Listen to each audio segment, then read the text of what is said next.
Bienvenue à tout le monde.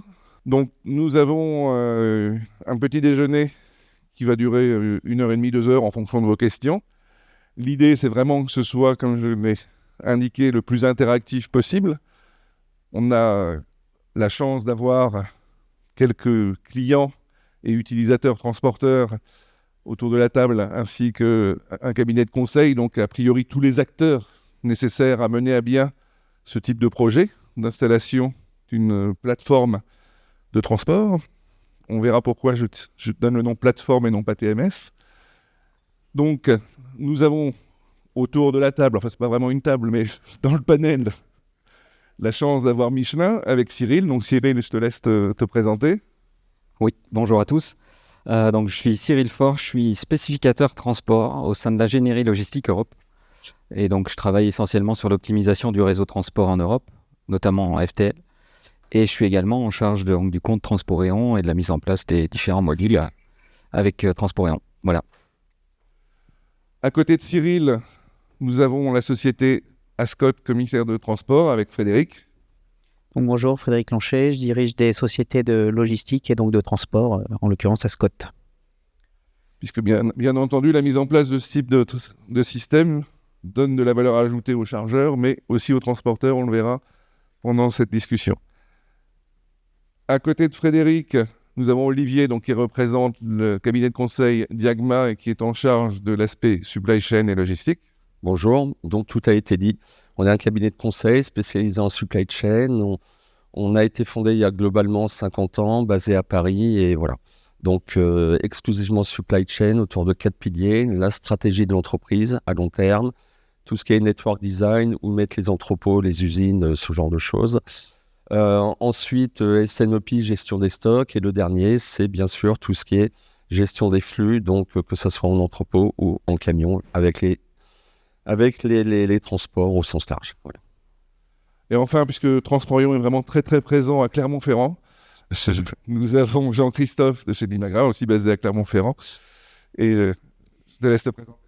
Bonjour à tous, donc Jean-Christophe Huon, moi je suis chez Limagrain, j'ai en charge la gestion des flux, aussi bien en termes d'entreposage que de transport mondiaux de la division Limagrain Europe, qui fait des semences de grande culture, donc du colza, maïs, tournesol, qui sont destinés à être vendus aux coopératives agricoles puis aux agriculteurs pour qu'eux-mêmes ressèment et fassent les produits qui éventuellement arrivent chez vous en grande consommation. Voilà. Bon, merci à vous tous. Tout d'abord, pour introduire le débat, parce qu'il y a beaucoup d'acronymes dans nos métiers et on peut mettre différentes définitions derrière, je vais donner la main à Olivier pour qu'il donne le contexte et nous précise un peu de quoi on va parler pendant cette heure et demie. Oui, donc on va parler de digitalisation, ça ne vous surprend pas trop, avec 2 thèmes principaux. Le premier, c'est la visibilité des flux. Et le deuxième, c'est l'enregistrement et la planification de tout ce qui est chargement, déchargement en entrepôt. Donc le contexte, en fait, c'est qu'il n'y a encore pas si longtemps que ça, dès qu'on parlait gestion des flux, on était plutôt sur le principe de pas de nouvelles, bonnes nouvelles. Voilà. Donc si jamais on n'avait pas une information du transporteur, quel qu'il soit, qu'il y avait un problème, c'est que tout allait bien et le camion ou le flux au sens large allait être livré en temps et en heure. Puis tout d'un coup, le Covid est arrivé. Et avec le Covid, tout s'est arrêté. Et la grande question, c'était où sont mes produits, quand est-ce qu'ils vont arriver et comment est-ce que je vais faire pour les décharger. Et à ces réponses, en fait, il y avait très peu de sociétés qui avaient, à ces questions, il y avait très peu de sociétés qui avaient ces réponses parce que même si les outils existaient, la digitalisation, c'est quand même c'est pas d'hier, hein, c'était avant les années 2000, mais personne ne s'en préoccupait parce que finalement, il n'y avait jamais eu un vrai besoin de ce point de vue-là. Et donc, il a fallu mettre en place tout un tas de systèmes un petit peu au pied levé et faire en sorte que ça fonctionne. Et une fois que la crise est passée, en fait, les gens ont commencé à se tourner vers les éditeurs de TMS qui ont des réponses à apporter, des réponses relativement simples à apporter vis-à-vis de tout ça. La première, donc, c'est pour la visibilité, ça s'appelle le Real Time Visibility, sans l'accent, RTV. Et le deuxième, c'est pour l'enregistrement des flux sur site, c'est le Time Slot Management. Voilà. Et donc, ça, globalement, c'est les 2 termes principaux. Donc, si on parle de RTV, le principe principal, principal, C'est quoi? C'est donner de la visibilité et savoir où se trouvent les produits à partir du moment où ils quittent le site de production en général ou l'entrepôt. Donc c'est du temps réel et ça permet d'avoir, je dirais, une fluidité au niveau de la traçabilité. Il y a un certain nombre de fonctions principales qui sont tout ce qui est suivi de base, bien sûr les messages et les alertes pour compenser ce problème de visibilité qu'on a pu avoir avec le Covid, tout ce qui est ETA prédictive, donc ETA c'est l'heure estimée d'arrivée sur site, et ensuite les tableaux de bord. Donc ça fait vraiment partie des fonctionnalités de base que vous allez retrouver partout, pas forcément chez Transport Rayon, mais dans tous les systèmes de time slot management, enfin de gestion des flux. Après, vous avez également des fonctionnalités optionnelles. Les fonctionnalités optionnelles, c'est essentiellement lié à tout ce qui touche l'enregistrement des camions sur site. Pourquoi? Parce que le principe, c'est de savoir quand les véhicules vont arriver, mais également comment vous allez pouvoir les décharger et avec quelles ressources. Ce qui est intéressant, en fait, c'est de lier les deux. Si jamais vous n'avez que la visibilité des flux, c'est déjà pas mal, parce que vous savez si vous allez avoir des retards ou pas. Mais ce qui est intéressant également, c'est de fluidifier les opérations sur site. Souvent, on a des clients, des chargeurs qui nous disent « Moi, j'ai des gros problèmes au niveau de mon entrepôt, les camions attendent 3-4 heures, ils veulent plus charger chez moi, je ne sais pas comment faire. » Et là, on leur répond « Mais vous avez une réponse toute simple. C'est vous mettez en place un petit système d'enregistrement en ligne de tout ce qui est arrivé des camions et ça va vous permettre d'ouvrir ou de fermer des créneaux de chargement en fonction du nombre de camions qui vont arriver sur site le jour J, mais également en fonction de vos ressources, vous, au niveau des entrepôts. » Voilà. Et bizarrement, il y a beaucoup de sociétés qui ont du mal à sauter le pas alors que c'est finalement relativement simple à mettre en place. Voilà. Donc ce qui est intéressant, en fait, c'est d'avoir les deux options qui sont liées entre elles pour apporter de la valeur. La première vous donne de la visibilité et la deuxième vous aide à fluidifier les opérations sur site. Merci beaucoup Olivier pour avoir positionné le débat. Maintenant, je vais donner la parole à Cyril d'abord sur les aspects mis en place. Michelin étant avec Saint-Gobain l'un de nos plus anciens clients sur la France, c'est toi qui as le retour d'expérience le plus ancien forcément. Je crois que c'est en 2009, c'est ça que vous avez commencé à mettre en place, donc ça commence à faire quelques années. Et donc Cyril, d'abord, quel est ton retour d'expérience et pourquoi avoir mis en place les solutions dont Olivier vient de parler? Ah oui, tout à fait. Effectivement, nous, on travaille avec Transporant depuis 2009, mais sur la partie déjà Transport Assignment, c'est-à-dire la vente de nos voyages pour la partie FTL. Donc, depuis 2009, voilà, cette décision avait été prise pour optimiser les opérations de planification. En 2022, un POC a été lancé avec nos principaux partenaires. En gros, Michelin, on a environ 200 partenaires FTL. Et on a décidé donc pour le lancement du POC de travailler avec une trentaine de partenaires pour tester la solution et de se dire voilà, on veut tester la partie tracking. Ça nous facilitait les choses puisque tous nos flux FTL passent par le portail Transport Rayon, donc ça allait de soi de tester la solution. Et donc on a mis en place cette partie POC avec ces partenaires où on va dire fin 2022, on avait une partie de tracking réalisé ce qu'on appelle le success rate aux alentours de 30%, ce qui est loin de ce qu'on avait fixé au départ. Et donc, on a validé en interne donc, de mettre en place et de choisir la solution Transport Rayon, donc Real Time Visibility. Et donc, pour ce faire, on a décidé de désigner un chef projet chez Michelin pour vraiment accompagner nos partenaires transporteurs pour la mise en place de la solution, leur expliquer pourquoi on voulait le faire, donner du sens. Et donc pour cela, on a mis en place des webinaires avec nos partenaires transporteurs en collaboration avec Transport Rayon pour justement qu'ils puissent comprendre le pourquoi, quel était l'objectif et ce qu'on s'était fixé ensemble. Donc ça, c'est ce qu'on a réalisé. Et le point clé aussi pour avoir un résultat, on va dire une avancée importante, c'est d'avoir un chef projet Transport Rayon. Et donc, avec les échanges qu'on a vus avec Pierre notamment, on a une personne qui est dédiée pour la montée en charge, pour la partie technique opérationnelle avec les transporteurs et qui est en collaboration avec notre chef projet, ce qui a permis aujourd'hui d'avoir un taux de success rate à date de 60%. Donc, on n'est pas à 80-90 comme on aimerait l'être. Alors, 90, c'est très ambitieux, mais déjà 80, ça serait déjà un beau résultat. Mais 60%, on est déjà très heureux d'avoir atteint ce résultat-là avec les ressources qu'on a mis en place. Est-ce qu'on peut dire que les principaux problèmes, en fait, pour augmenter le pourcentage, c'est plus des problèmes de communication, après la main Frédéric, avec les transporteurs? Est-ce qu'il faut les convaincre de la valeur ajoutée est-ce que c'est ça qui facilite l'augmentation significative du pourcentage? Oui, tout à fait. Donc, dans ce type de démarche, quand on embarque les transporteurs, effectivement, le sujet, on en discutait avec Cyril, c'est bien d'expliquer les enjeux et les objectifs à atteindre. On cherche tous de la fiabilité dans la restitution d'informations. On a aussi un enjeu d'efficience dans la gestion de ces informations. Et donc, lorsque l'on embarque les transporteurs, il y a à la fois l'aspect projet, technique, métier, mais aussi, il ne faut pas occulter la partie qui est en lien avec la relation commerciale, puisque forcément, ce sujet-là est vite abordé pour faciliter la démarche. Donc, nous, on a déployé plutôt une approche ad hoc de chaque transporteur, probablement du fait qu'on a moins de partenaires embarqués. On est sur une vingtaine, une trentaine de partenaires réguliers. Et ce qui nous a permis d'avoir, dans chaque cas, selon la taille de l'entreprise, une approche un peu sur mesure.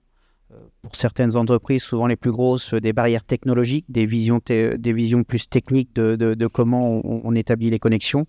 Et là, pour le coup, l'équipe Transporéon, sur cette partie technique, nous a permis vraiment d'accélérer le onboarding et nous proposer des solutions lorsqu'on n'était pas sur le schéma cible. Et puis l'autre aspect, pour les plus petits partenaires, c'était vraiment un accompagnement plus sur les enjeux et sur le fait à travers Transporéon et à travers notre équipe projet, de les prendre par la main et de faciliter la mise en place de cette collaboration via Transporéon. Oui, je voulais juste ajouter un petit point. Déjà, une première question, c'est comment tu fais quand tu as des transporteurs qui sous-traitent en cascade? Parce que quand on est dans une sous-traitance de rang 1, finalement, ça peut se passer assez bien. Mais on connaît nos transporteurs, par moment, ça peut... Alors, tu n'as peut-être pas le cas, mais ça peut aller en rang 2, 3, 4. Et c'est pour ça que de plus en plus, dans les appels d'offres, finalement, on limite la sous-traitance à une sous-traitance de rang 1. Et donc, pour justement garder la fiabilité et la qualité des remontées d'informations avec tout ce que ça nécessite en matière de communication, comment est-ce qu'on peut faire pour avoir une fiabilité, quelle que soit la sous-traitance en cascade? Alors effectivement, nous, notre engagement, c'est de ne pas faire de la sous-traitance à cascade. Ça peut exister, mais ça doit rester très marginal, c'est-à-dire 1 ou 2%. On est plutôt vraiment sur une offre qui repose sur des partenaires réguliers. Et donc, quelque part, l'outil nous permettrait plutôt de surveiller qu'il n'y a pas de sous-traitance en cascade. C'est quoi? Alors, côté Michelin, la sous-traitance est autorisée, mais elle doit être maîtrisée. Donc, avec nos partenaires, on valide avec eux que la sous-traitance, ils connaissent leurs partenaires transporteurs. Et un point aussi que je voulais aborder, c'est l'attractivité. En fait, pourquoi on a utilisé aussi Transporéon. Aujourd'hui, vous le savez mieux que moi, aussi bien que moi, c'est le manque de chauffeurs sur la partie transport en Europe. Il nous manque environ 500 000 chauffeurs. On sait que ça va encore s'accélérer. Michelin, on n'est pas simple en termes d'organisation. On a des équipes de planification qui sont en Roumanie, en France, en Allemagne. Et donc, l'idée, c'était aussi de limiter les contacts entre les transporteurs, les clients, les équipes opérationnelles. C'était de faciliter ces échanges-là. Et donc, ça aussi, ça a été un moyen. C'est-à-dire que nos clients, que ce soit internes ou clients finaux, en leur partageant le lien, avaient la visibilité directe du tracking. Donc, c'était justement pour limiter cet impact-là. Donc, ça aussi, c'était un événement clé pour la mise en place du tracking. Donner la main à Jean-Christophe aussi, puisque par rapport à Michelin, il y a une donnée en plus chez Limagrin, qui est la gestion des time slot management, et bien sûr le time slot management par rapport à l'estimation du temps d'arrivée, c'est primordial, puisque c'est ce qui permet d'optimiser la gestion des cours et la gestion des entrepôts. Donc, est-ce que tu pourrais nous donner quelques mots sur ton retour d'expérience sur ce sujet? Oui, alors ce que je voulais déjà dire, c'est que en prenant une step back, on va dire, avant de mettre en place la real-time visibility, un élément clé, c'est de savoir pourquoi on le fait. C'est-à-dire, on voit beaucoup de supply chain, même des directions générales, qui voient des beaux tableaux de bord, des belles cartes, où les camions sont localisés, etc., et qui disent, allez, on se lance là-dedans, c'est l'avenir, mais qui qui ne savent pas à quel enjeu ils répondent. Donc la première chose, c'est dire quels sont mes enjeux et en quoi la RTV va répondre à ces enjeux, comment je vais mesurer l'atteinte des objectifs et comment je vais pouvoir progresser là-dessus. Pour moi, le deuxième prérequis avant la mise en place de la Real-Time Visibility, c'est d'avoir quand même une organisation centralisée. C'est-à-dire si vous êtes totalement décentralisé avec un système de décision, je parle notamment du transport décentralisé, ça va être beaucoup plus difficile. Il faut être relativement standardisé et il faut avoir un TMS qui tient la route. TMS, alors quand je dis TMS, je fais référence à Transport puisque chez Limagrin, on a pris le parti d'acheter, je veux dire, le package, d'investir dans le package, puisqu'on a pris l'ensemble des fonctionnalités, une grande partie des fonctionnalités opérationnelles de Transport, donc le Transport Assignment, le Slot Management et la Real-Time Visibility. Voilà, donc nous, dans un premier temps, on s'est concentré, comme on a tout pris en même temps il y a 1 an et demi, 2 ans, c'est encore récent, donc on s'est concentré sur le déploiement opérationnel. Et pour être transparent, on n'est pas aussi avancé que Michelin en termes de pénétration et d'adhérence des transporteurs en termes de RTV. Mais voilà, on ne désespère pas du tout parce que c'est vraiment notre prochain chantier. Et pour revenir à ta question sur la saisonnalité, nous, effectivement, on a une activité extrêmement saisonnière. Je vais vous donner un exemple. Je vous parlais de sciences de agriculture, on fait du colza. Voilà, on récolte, on produit et on vend du colza. Tout se fait en 1 mois. Donc en 1 mois, on doit récolter, processer et livrer à nos clients toute notre année de ce produit, de cette semence. Ça veut dire qu'on a un temps de cycle très court entre la récolte et la livraison. Et donc, le cycle logistique est extrêmement important et il a été primordial d'investir dans un TMS qui réponde vraiment à nos exigences de rapidité et de fluidité pour répondre à nos contraintes, puisque c'est extrêmement concentré. Voilà. Je reviendrai après sur les intérêts de la RTV en la matière. Je voulais juste rajouter un point en matière de difficulté dans les remontées d'informations. Parce que pour l'instant, j'imagine que les statistiques là, dont tu nous as parlé, c'est du camion. Voilà. Mais on parle... Pardon ? Essentiellement. Ouais. Mais la difficulté pour moi principale, c'est également le multimodal et le fait de combiner les différents modes de production, de transport entre eux. Quand on fait que du camion d'un point A à un point B, finalement, c'est très facile. Quand on rajoute du groupage, c'est pas beaucoup plus compliqué. Par contre, quand on commence à faire du maritime, peut-être du multimodal, où on rajoute de la barge, un bout de rail, là, ça devient beaucoup plus compliqué. Pourquoi ? Parce que le mode de transport, finalement, est pas le même. Et l'unité manipulée, n'est pas forcément la même. Ce que vous allez avoir sur un wagon ne va pas être la même chose que ce que vous allez avoir dans un camion. Et là, toute la difficulté, en fait, c'est d'avoir cette traçabilité tout au long de la chaîne. Donc, dès qu'on parle de bateau et d'aérien, c'est assez borné, avec toutes les normes internationales, c'est facile. Le camion, ça se met en place, c'est assez facile aussi, mais pour l'instant, il y a quand même un mode de production qui reste confidentiel, c'est plutôt le train. Et en matière de train, arriver à avoir de la traçabilité, c'est assez difficile. Et surtout, de la conjuguer avec les autres et de la relier aux différents modes de production, ça reste encore plus compliqué. Donc, il y a des TMS qui commencent à se mettre en place. Il y en a un qui est assez connu, c'est Everysense, et donc qui permet de faire le lien entre ce que vous posez sur un wagon et ce qui était justement avant dans un camion ailleurs. Donc Léandre, je sais que tu connais très bien ce TMS, si tu veux nous en dire un petit mot. Oui, bonjour, Léandre Poulez, je suis associé de Diagma, donc avec Olivier. Et effectivement, Olivier s'occupe du routier, moi je m'occupe plutôt du maritime et du ferroviaire chez Diagma. L'aérien, ça reste quand même assez limité en marchandises. Et donc effectivement, sur ce que disait Olivier, on a l'offre de Transport et quelques autres sur le routier, là il n'y a pas débat. Sur le maritime, le nombre faible de compagnies maritimes rend relativement simple la connexion. Par contre, sur le ferroviaire, la difficulté, en fait, c'est l'étanchéité des opérateurs ferroviaires qui n'aiment pas trop partager les données. Et donc, effectivement, le premier acteur qui a avancé sur ce sujet, c'est Everysense en France, qui a permis de connecter directement la récolte des informations au niveau des wagons avec les chargeurs pour passer à travers ou par-dessus les opérateurs ferroviaires qui aura peu de mal, la SNCF, premier d'entre elles, sur le sujet. Voilà. Et donc, quelque part, un corollaire là-dessus, c'est que en fonction du mode de production que vous voulez tracer, ce qui est très important, c'est de savoir quelle est justement la plateforme de visibilité qui est utilisée par le TMS. Voilà. Pourquoi ? Parce qu'aujourd'hui, les acteurs en matière de traçabilité, il n'y en a pas 50, les plateformes, donc vous allez avoir P44, Wakeo, Shipeo essentiellement, et quand vous sortez de ça, globalement, vous avez fait le tour.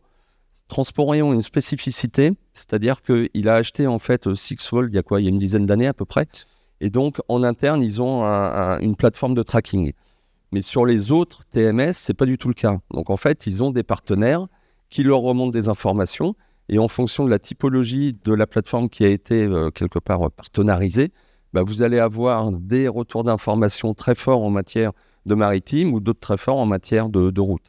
Et donc, il faut faire très attention le jour où vous choisissez un TMS de quelle est la plateforme qui est partenaire avec justement ce TMS. Est-ce qu'ils les ont toutes prises, comme ça vous n'êtes pas embêté, ou est-ce qu'il n'y en a qu'une, Shipeo par exemple, qui va être plutôt route, ou est-ce qu'il n'y en a qu'une autre, ça va être P44 qui est plutôt maritime. Donc voilà, ça peut être un petit piège, il faut faire attention à ça. Oui, merci pour cette précision. C'est vrai que l'intermodal, tout le monde en parle, mais c'est pas simple. Et c'est balbutiant encore. Donc, réussir réellement à faire un suivi complet quand il y a à la fois du camion, du bateau et du train, dans les cas les plus complexes, ça reste un challenge. Cependant, c'est vers ça où on va quand même, puisque nous, on a racheté Logitone, qui fait de Real-Time Visibility maritime. Real-Time Visibility maritime, pour des raisons de sécurité, c'est relativement simple, parce que c'est un des rares cas où il y a vraiment des standards. On veut savoir où sont les cargos, on ne va pas les perdre. Donc ça c'est relativement simple. C'est établi et c'est standardisé. Pour le ferroviaire, je suis d'accord, c'est relativement complexe. Il y a beaucoup de compagnies ferroviaires en Europe, elles ont du mal à s'entendre entre elles, elles sont très difficiles à bouger.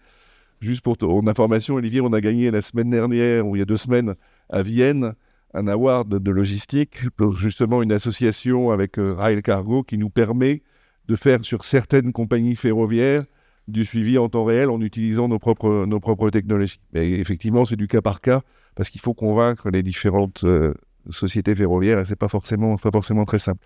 Sur le ferroviaire, je sais que Michelin, vous essayez d'élargir beaucoup pour réduire le CO2. Où est-ce que vous en êtes ? Alors, oui, effectivement, on a une ambition assez forte en termes de RSE et de réduction d'émissions de CO2. On fait du multimodal. Soit du shorty, je parle sur la partie FTL bien sûr, soit du shorty, soit du train. Aujourd'hui, on va dire qu'on a 7% de nos flux qui sont éligibles au multimodal, qui sont aujourd'hui opérés par le train ou le shorty. Notre ambition, c'est de le doubler. Donc aujourd'hui, on a une difficulté effectivement sur la partie tracking sur le multimodal. On a la chance d'avoir un partenaire qui a son train qui nous fait une grosse partie des flux d'intermodal au départ de la Pologne et qui va livrer ensuite sur l'Allemagne et l'ouest de l'Europe. Donc eux ayant les remorques connectées, branchées, elles émettent le signal, donc ça nous permet de garder la connectivité, d'avoir du tracking de bout en bout. Mais sinon, effectivement, sur la partie shorty, on sait qu'on a aussi des difficultés quand on fait des flux d'Espagne sur le UK ou la Grèce ou la Turquie, par exemple, on a des difficultés à avoir ce tracking-là et on sait que c'est une ambition qu'on veut atteindre, c'est-à-dire arriver à traquer ces flux-là qui ne sont pas forcément évidents. On a beaucoup parlé d'exécution de transport, on va continuer à en parler, mais juste Stéphanie me faisait remarquer que chez Limagrin, vous utilisez aussi le côté achat, parce qu'évidemment tout est lié, et il faut, j'imagine, que si l'exécution se passe bien, qu'on prenne en compte ces conditions et ces contraintes au niveau, il y a aussi quelques acheteurs dans la salle, au niveau des achats de transport. Donc comment est-ce que vous faites ? Est-ce que vous imposez le fait qu'il y ait un accès au real-time visibility, par exemple, à vos transporteurs? Enfin, comment est-ce que vous optimisez déjà vos coûts de transport par le freight procurement de Transporeon ? Et deuxième question, est-ce que vous avez inclus des conditions particulières dans vos contrats d'achat pour faire que les transporteurs soient incités à utiliser la visibilité ? Alors, effectivement, on utilise, je pense qu'on utilise l'ensemble de la gamme de modules Transporeon, dont effectivement le procurement, qui est une véritable plateforme de productivité et d'efficience en termes de gestion des appels d'offres et de gestion de la relation avec les partenaires de transport. Donc, tous les appels d'offres sont gérés, tous nos tarifs sont gérés via Transporéon. Donc ça a été une avancée majeure en termes d'efficacité et de fluidité des appels d'offres. Pour ce qui est du lien avec la real-time visibility, nous avons mis en place ce module juste après notre dernier appel d'offres, puisqu'on a des appels d'offres qui ne sont pas annuels. Et donc, c'est aussi pour ça qu'on a eu un envol, je pense, pour l'instant, en deçà de celui de Michelin. C'est parce qu'on n'avait pas intégré, et ça c'est une clé d'entrée absolue, c'est d'intégrer l'ARTV comme un must dans les cahiers des charges, dans les contrats.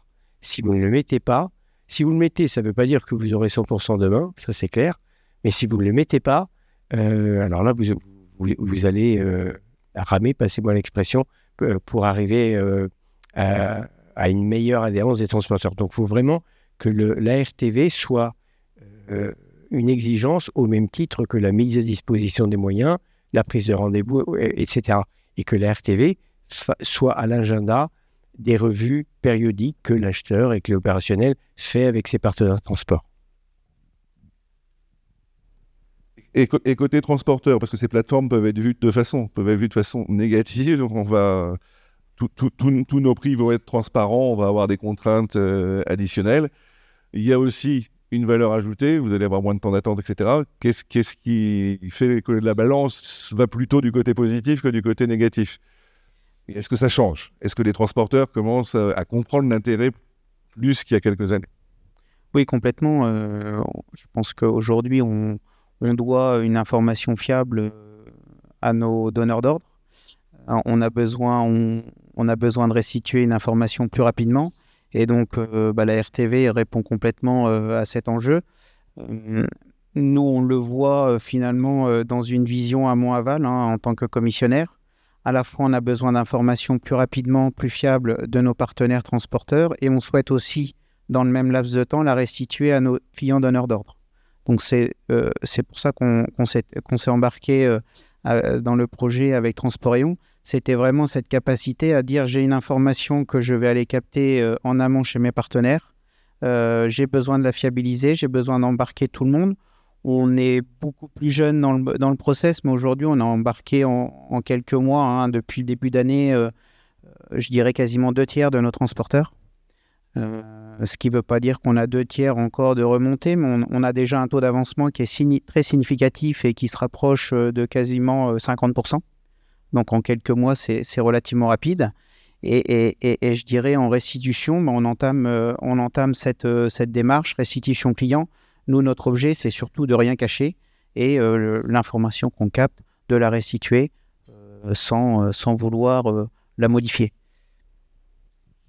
Oui, et également une grosse valeur ajoutée, peut-être dont on ne parle pas assez, c'est augmenter justement l'efficacité des opérateurs transport, de tout ce qui est affréteur, etc. Avant, il y a 10 ans, quand vous alliez sur un plateau d'opération, il y avait 30 personnes, le téléphone qui sonnait dans tous les sens, et c'était un vacarme assourdissant. Et je me demandais toujours comment ils faisaient pour travailler et rentrer chez eux avec, je dirais, un état de forme à peu près normal. Aujourd'hui, pourquoi ? Parce qu'en fait, ils passaient leur temps à répondre à des questions des clients. Il est où mon camion ? Est-ce que tu as reçu mon ordre de transport ? Il va arriver quand ? J'ai entendu parler qu'il y avait un problème. Est-ce que tu es impacté ? Bon, c'est un enfer.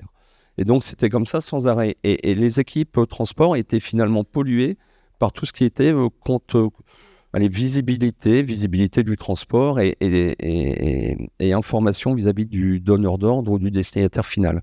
Aujourd'hui, avec cette automatisation justement de l'information de livraison et le fameux ETA dont on a parlé tout à l'heure, il n'y a plus du tout ce côté-là.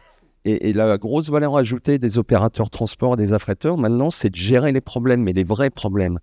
Voilà, c'est j'ai un camion, il est planté en douane, qu'est-ce que je peux faire ? J'ai un camion, il a eu un accident, qu'est-ce que je peux faire ? C'est pas de répondre tout simplement à il y a un embouteillage, il va arriver 2 heures après, une demi-heure après, j'en sais rien. Donc, et ça permet donc de faire monter en compétence quelque part tout ce qui est bureau d'affrètement, de diminuer la charge de travail inutile et de se concentrer sur les vrais problèmes, voire éventuellement la vraie valeur ajoutée d'un bureau d'affrètement qui est de charger, décharger un camion le plus rapidement possible de le faire tourner au maximum pour avoir une rentabilité la plus efficace possible d'un véhicule. Pour compléter le propos, en termes d'efficience et notamment de la productivité des exploitants, dans notre cas, nous avions des équipes qui, chaque matin et tout au long de la journée, allaient sur les portails de chaque transporteur, je pense notamment aux plus gros, pour aller capter l'information. Parfois, certains sont relativement performants pour restituer de l'information un peu au fil de l'eau, mais c'est un travail très lourd quand on est on va dire un chef d'orchestre avec différents partenaires, tout comme peut avoir aussi le chargeur peut avoir ce besoin, pardon. Et donc, on a eu un gros gain de productivité depuis qu'on a embarqué notamment les gros transporteurs qui vont être présents sur le lot, également la messagerie, lié au fait qu'on n'est pas avec des personnes qui, toute la journée, sont sur des portails, capter de l'info, la restituer sur un autre environnement. Et donc ça, c'est un très gros gain en termes de pilotage des flux, à la fois pour un transporteur, mais aussi pour un commissionnaire comme nous sommes. Merci Olivier et Frédéric d'avoir rappelé la base. C'est vrai que ça évite des centaines de coups de fil inutiles et que ça permet de gagner énormément de temps et de productivité. Alors, le but de cette table ronde, c'est pas de faire une présentation marketing aussi. Il n'y a aucun projet qui a un long fleuve tranquille comme le film de Châtillez. Donc il y a sûrement des choses qui ont été un peu compliquées à gérer. Donc je ne sais pas, Cyril, de ton côté, si tu as des retours d'expérience et comment surtout tu y as pallié. Alors effectivement, oui, au départ, ça n'a pas été évident. Et effectivement, c'était côté support où on s'est rendu compte qu'il fallait quelqu'un pour accompagner les transporteurs. Donc c'est pour ça qu'on a mis les chefs projet. Donc le chef projet côté transport rayon pour régler vraiment cette problématique technique. Après, c'était faire comprendre la valeur ajoutée pour nos partenaires en interne et auprès des transporteurs. Ce qu'on a fait également, et c'était une proposition, parce que chez Michelin, on n'est pas simple en termes d'organisation. On a créé des bonnes pratiques pour que nos partenaires puissent communiquer, travailler avec nous plus facilement. Et c'est ce qu'on a mis en place aussi avec Transporéon, c'est-à-dire que pour les transporteurs, quand ils ont un problème lié à l'usage de la plateforme, en un clic, pour savoir où est-ce qu'il faut aller, comment mettre les choses en place. Et surtout, les personnes qu'il fallait convaincre, alors on avait nos clients, mais surtout en interne, un des gros intérêts qu'on a vu, c'était pour nos sites, notamment en dehors des heures d'ouverture des équipes de planification. Quand on a des sites qui sont ouverts 24/24, qu'ils attendent un chargement qui n'arrive pas, on leur a donné accès à Visibility Hub pour que justement ils puissent avoir cette visibilité-là, s'organiser. Parce que chez Michelin, on travaille aussi en stand-by, c'est-à-dire qu'on a une partie de nos flux qui sont gérés justement où le transporteur va laisser sa remorque sur le site, soit pour le chargement, soit pour le déchargement. Et le fait de donner cette visibilité-là au site, ça leur permettait de se réorganiser en disant « Ok, je vois que ce chargement va avoir 1, 2 heures ou plusieurs heures de retard » et les aider à se réorganiser et à prioriser la charge de l'équipe, surtout quand c'est de nuit avec des équipes resserrées et contraintes. Et donc ça me permettait de lisser l'activité et d'avoir justement cette flexibilité et pour le site et pour le transporteur, parce que le transporteur parfois il n'avait pas de point de contact au niveau du site en disant « Je suis en retard ». Le fait d'avoir cette visibilité-là, ça a été une vraie valeur ajoutée. Donc, Si, et côté Limagrain, donc, sur les difficultés rencontrées et comment vous avez réussi à y pallier? Alors, les difficultés rencontrées, on l'a évoqué tout à l'heure, c'est d'une part la sous-traitance. Effectivement, il faut avoir une sous-traitance maîtrisée parce que si vous travaillez avec 1, 2, 3, 4 niveaux de sous-traitance, c'est extrêmement compliqué. Donc, je pense que il faut que votre transporteur principal travaille avec des sous-traitants agréés et suivis qui adhèrent à la démarche. Ça, c'est le premier point. Un autre petit écueil, c'est la difficulté de certains transporteurs à partager les données ou la peur de partager la donnée. Voilà, si je donne mes positions, parfois, votre plateforme vous demande d'autoriser la localisation. Vous vous posez toujours la question, qu'est-ce que ça va engendrer? Donc, c'est un petit peu pareil pour les transporteurs. Donc, il faut leur expliquer. Il y a de la pédagogie à avoir, leur expliquer qu'ils sont couverts d'une part par la RGPD, qui est la réglementation générale sur la protection des données, qui, en la matière, fait que le transport ne sera traqué que quand il sera effectué pour le client en question. Donc ça, c'est des choses importantes à partager avec les transporteurs. En fait, il faut lister l'ensemble des points positifs. Nous, on a un autre point, c'est qu'on demande dans Transporéon la mise à jour. On demande aux transporteurs la mise à jour des statuts. C'est-à-dire qu'un transporteur va livrer un client, il doit mettre le statut manuellement sur Transporéon, comme quoi il a livré, pour que nous ayons l'information. C'est quelque chose qui n'est pas évident, vous imaginez, sur le nombre de positions qui sont traitées. Avec la real-time visibility, ce sera fait automatiquement. Donc c'est un gain de temps pour le transporteur. D'autant plus que c'est ça qui déclenche la facturation. Donc il a tout intérêt, effectivement, à aller vers une solution automatisée. Donc voilà ce que je dirais en termes de contournement d'écueil et de pédagogie. Une valeur ajoutée aussi, qu'on a légèrement évoquée tout à l'heure, sur le real-time visibility, c'est la possibilité d'avoir des tableaux de bord. Les tableaux de bord, ça sert à quoi? Ça sert à animer les transporteurs notamment et à vérifier s'ils sont au niveau par rapport à un cahier des charges, un contrat ou des spécificités. Je discutais avec un autre éditeur de TMS, désolé, et il m'a fait une petite démonstration et je voyais en fait une cartographie qui évoluait en direct. Donc ça, c'est assez standard, mais il y avait une autre cartographie qui était super intéressante. En fait, c'était le taux qualité qui s'affichait sur une carte en fonction des sites de destination et qui permettait de voir justement tout simplement si c'était vert, orange ou rouge. Et ensuite, il y avait moyen de zoomer et de voir quel était le transporteur qui était vert, orange ou rouge. Alors j'imagine qu'au Transporéon, vous avez forcément quelque chose à peu près qui est à cette tête-là, mais la grosse valeur ajoutée, c'est que vous voyez en fait tout de suite qui est bon, qui est pas bon, où ça va bien et où ça va mal. Et donc, vous avez un gain de temps énorme dans tout ce qui est résolution des problématiques et justement animation de vos transporteurs. En général, on fait des animations trimestrielles, voire mensuelles pour les plus studieux. Mais avec ce genre de choses, finalement, quasiment, vous pouvez la faire au fur et à mesure, de façon hebdomadaire, sans aucune difficulté, puisque les données, vous les avez tout de suite. Vous avez les bons élèves, les mauvais élèves, vous avez les tableaux de bord, vous avez l'endroit où ça va bien, l'endroit où ça va mal. Et là, vous avez capacité justement à gérer votre panel de transporteurs et à faire en sorte de tirer tout le monde vers le haut. Et moi, ce que je constate aujourd'hui chez les chargeurs, c'est que finalement, il n'y en a pas tant que ça qui font de l'animation des transporteurs. Et c'est dommage parce que l'animation d'un transporteur, c'est pas forcément que pour lui taper sur la tête pour dire qu'il n'est pas bon, c'est pour l'aider à être meilleur et à faire en sorte que les flux soient beaucoup plus fluides que ce qu'ils sont aujourd'hui. Donc en fait, c'est intéressant pour le chargeur, mais également pour le transporteur. Et donc, ça permet à tout le monde de grandir ensemble. Et avec ce RTV, vous avez l'information tout de suite. Donc, zéro effort de compilation, zéro effort de travail en amont. Et vous pouvez faire ça au fur et à mesure. Donc ça, c'est super intéressant. Et ça permet justement de passer à une autre dimension. Voilà, la dimension, j'anime mes transporteurs au quotidien ou au pire, d'un point de vue hebdomadaire et sans trop d'efforts. Rapidement sur l'aspect KPI qui effectivement est extrêmement intéressant. Ça permet d'avoir des KPI robustes par rapport à ceux. On met toujours des KPI dans les cahiers des charges. Le problème, c'est qu'on n'arrive pas à les mesurer ni à les suivre de manière automatique. Donc effectivement, ça répond, comme tu dis, tout à fait à la problématique.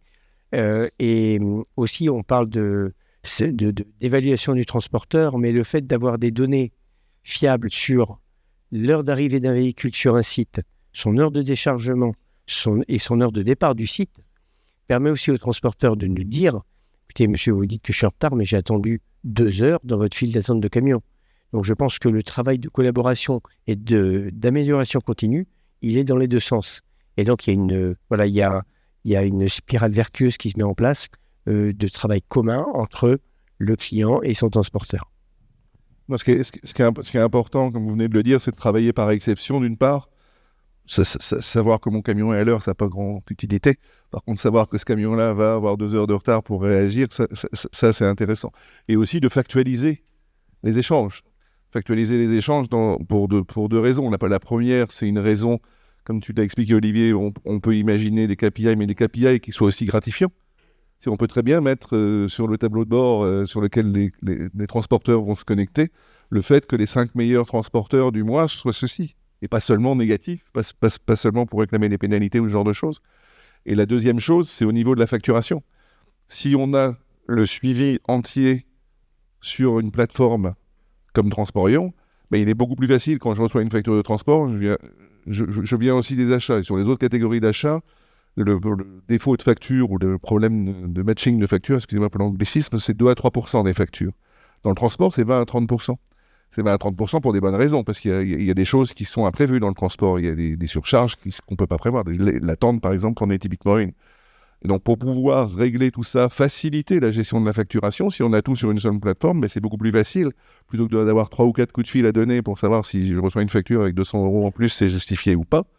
Normalement, si tout est bien suivi, j'ai tout sur la plateforme et je sais si je dois ou pas payer les 200 € en complément à ce transporteur. Et on a aussi des outils qui permettent de gérer ce qu'on appelle freight audit, qui permettent de faciliter tout ce qui est facturation. Donc c'est vraiment une chaîne qui va de l'achat de transport jusqu'à la réception de la facture. Alors maintenant, c'est presque une petite heure qu'on parle. C'est vrai qu'il y avait beaucoup de choses à dire et ce qu'on souhaite, c'est aussi que ce débat soit interactif. Donc encore une fois, dans la salle, n'hésitez pas si vous avez des questions.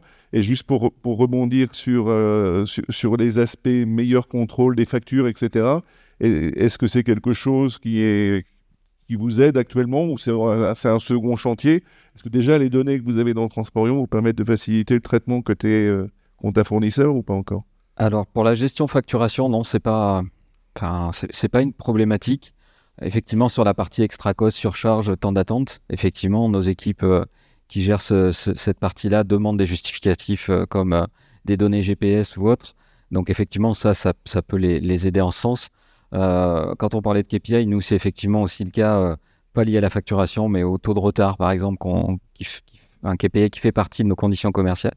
Et donc, ça permet aussi à nos équipes qui gèrent ça, aux contract managers qui suivent la performance, de justement utiliser les données qu'on a dans Transporion pour limiter la sollicitation des transporteurs, parce qu'on leur partage des KPI de manière mensuelle ou trimestrielle. Et après, s'ils contestent des résultats, ils doivent nous envoyer des preuves de tracking, de données GPS. Et c'est fastidieux pour eux. Ça n'a pas de valeur ajoutée. Donc, du coup, le fait de pouvoir utiliser... Alors, on est encore en phase de ramp-up. On est à 60%. On espère avoir un résultat encore supérieur. Mais ça permettra justement de soulager, de limiter la sollicitation des transporteurs sur cet aspect-là. Donc, effectivement, sur la partie KPI, on s'en sert beaucoup. Sur la partie facturation, un petit peu moins. Et donc, côté transporteur, parce que quand il y a un problème facture, ça vous embête aussi, pas que le chargeur. Bien sûr. Alors, sur la facturation, même chose que pour finalement le suivi des flux en temps réel. On a souhaité avoir dans ce projet une vision amont-aval, c'est-à-dire ouvrir prochainement le chantier du contrôle de facturation avec nos partenaires, en lien avec ce qui a été réellement exécuté. Et puis aussi ouvrir parallèlement à ça un chantier avec la facturation client de nos donneurs d'ordre pour être en capacité d'avoir finalement en miroir, d'avoir la capacité de gérer toutes les règles de facturation demandées par nos donneurs d'ordre. Donc on l'a abordé vraiment sur tous les aspects de Transporion, à la fois suivi des flux transport, partenaires, et puis aussi restitution côté donneur d'ordre, en se positionnant finalement un peu comme chef d'orchestre et faisant l'effort de gérer l'ensemble de l'écosystème qui est lié à l'exécution et le suivi des flux. Et donc sur la facturation, je reprends ce que je disais tout à l'heure, c'est qu'aujourd'hui, pour être in fine payés, les transporteurs doivent mettre à jour les statuts de livraison donc effective du client dans Transporion. C'est aujourd'hui une intervention pour eux manuelle et donc qui prend du temps et qui peut être source d'erreurs ou d'oubli. Avec le RTV, ce sera automatisé et donc forcément ça accélérera et ça automatisera le processus de préfacturation et donc de facturation.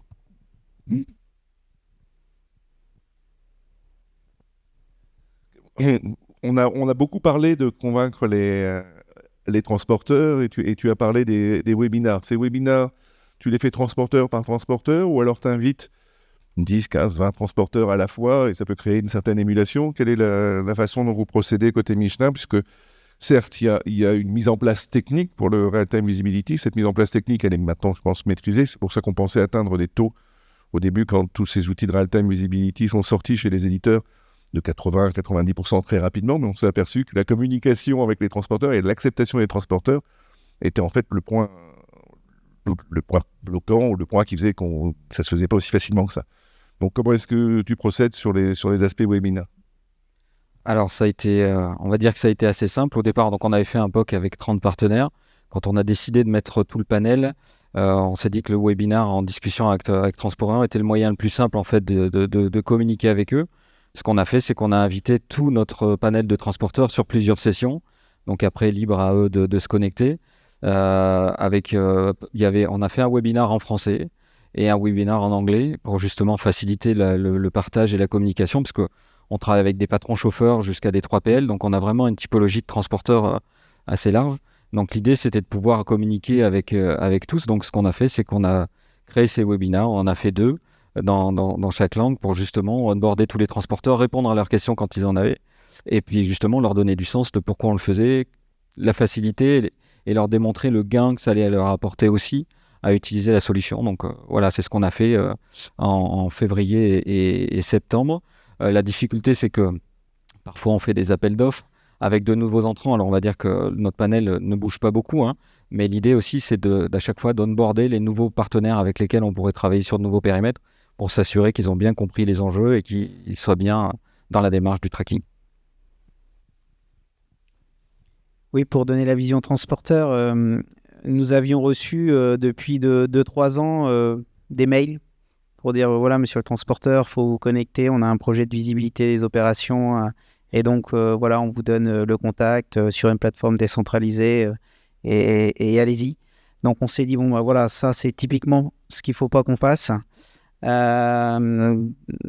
En partageant un peu avec tout le monde nous a raconté ce cas de figure d'un mail qui tombe un matin en disant bon, bah, maintenant il faut se connecter à une plateforme, et effectivement la démarche d'explication des enjeux, le must qu'évoquait tout à l'heure dans les cahiers des charges l'IMACRIN, c'est vraiment un point important, notamment quand on est transporteur, pour se dire voilà, d'être motivé, de s'embarquer, de comprendre quelle est la valeur à défendre dans ce projet. Et donc, le fait, alors, en fonction du nombre de partenaires, de pouvoir présenter le projet, d'être en proximité, de répondre aux questions, et aussi, moi, je pense, d'avoir un lien métier dans ce type de projet. C'est-à-dire qu'il me semble important d'avoir un binôme transport-rayon et acteur métier pour pouvoir avoir un onboarding digne de ce nom. Et répondre à l'ensemble des problématiques. Pas seulement aborder le sujet d'un point de vue technique et de regarder si on embarque du monde. Bonjour, donc Léa, Transporion. Par rapport à l'onboarding avec vos transporteurs sur les différents projets, que ce soit la visibilité ou autre, est-ce que vous diriez que vos relations ont évolué dans la gestion quotidienne avec vos transporteurs? Est-ce que ça vous a permis aussi de fidéliser peut-être, donc de tirer un peu vers le haut les relations avec vos fournisseurs à terme de cette implémentation? Alors, je vais essayer de répondre à cette question. Les fidéliser, en fait, on essaye... Enfin, surtout, c'est l'attractivité. En fait, on se rend compte qu'aujourd'hui, au niveau du transport... il y a le tarif, mais il y a aussi l'attractivité du chargeur sur la facilité à mettre en œuvre du transport et travailler avec nous. Nous, l'idée vraiment, ça a été de leur montrer qu'en utilisant ça, ce serait plus simple de travailler avec nous. On a vraiment travaillé sur ce côté attractif.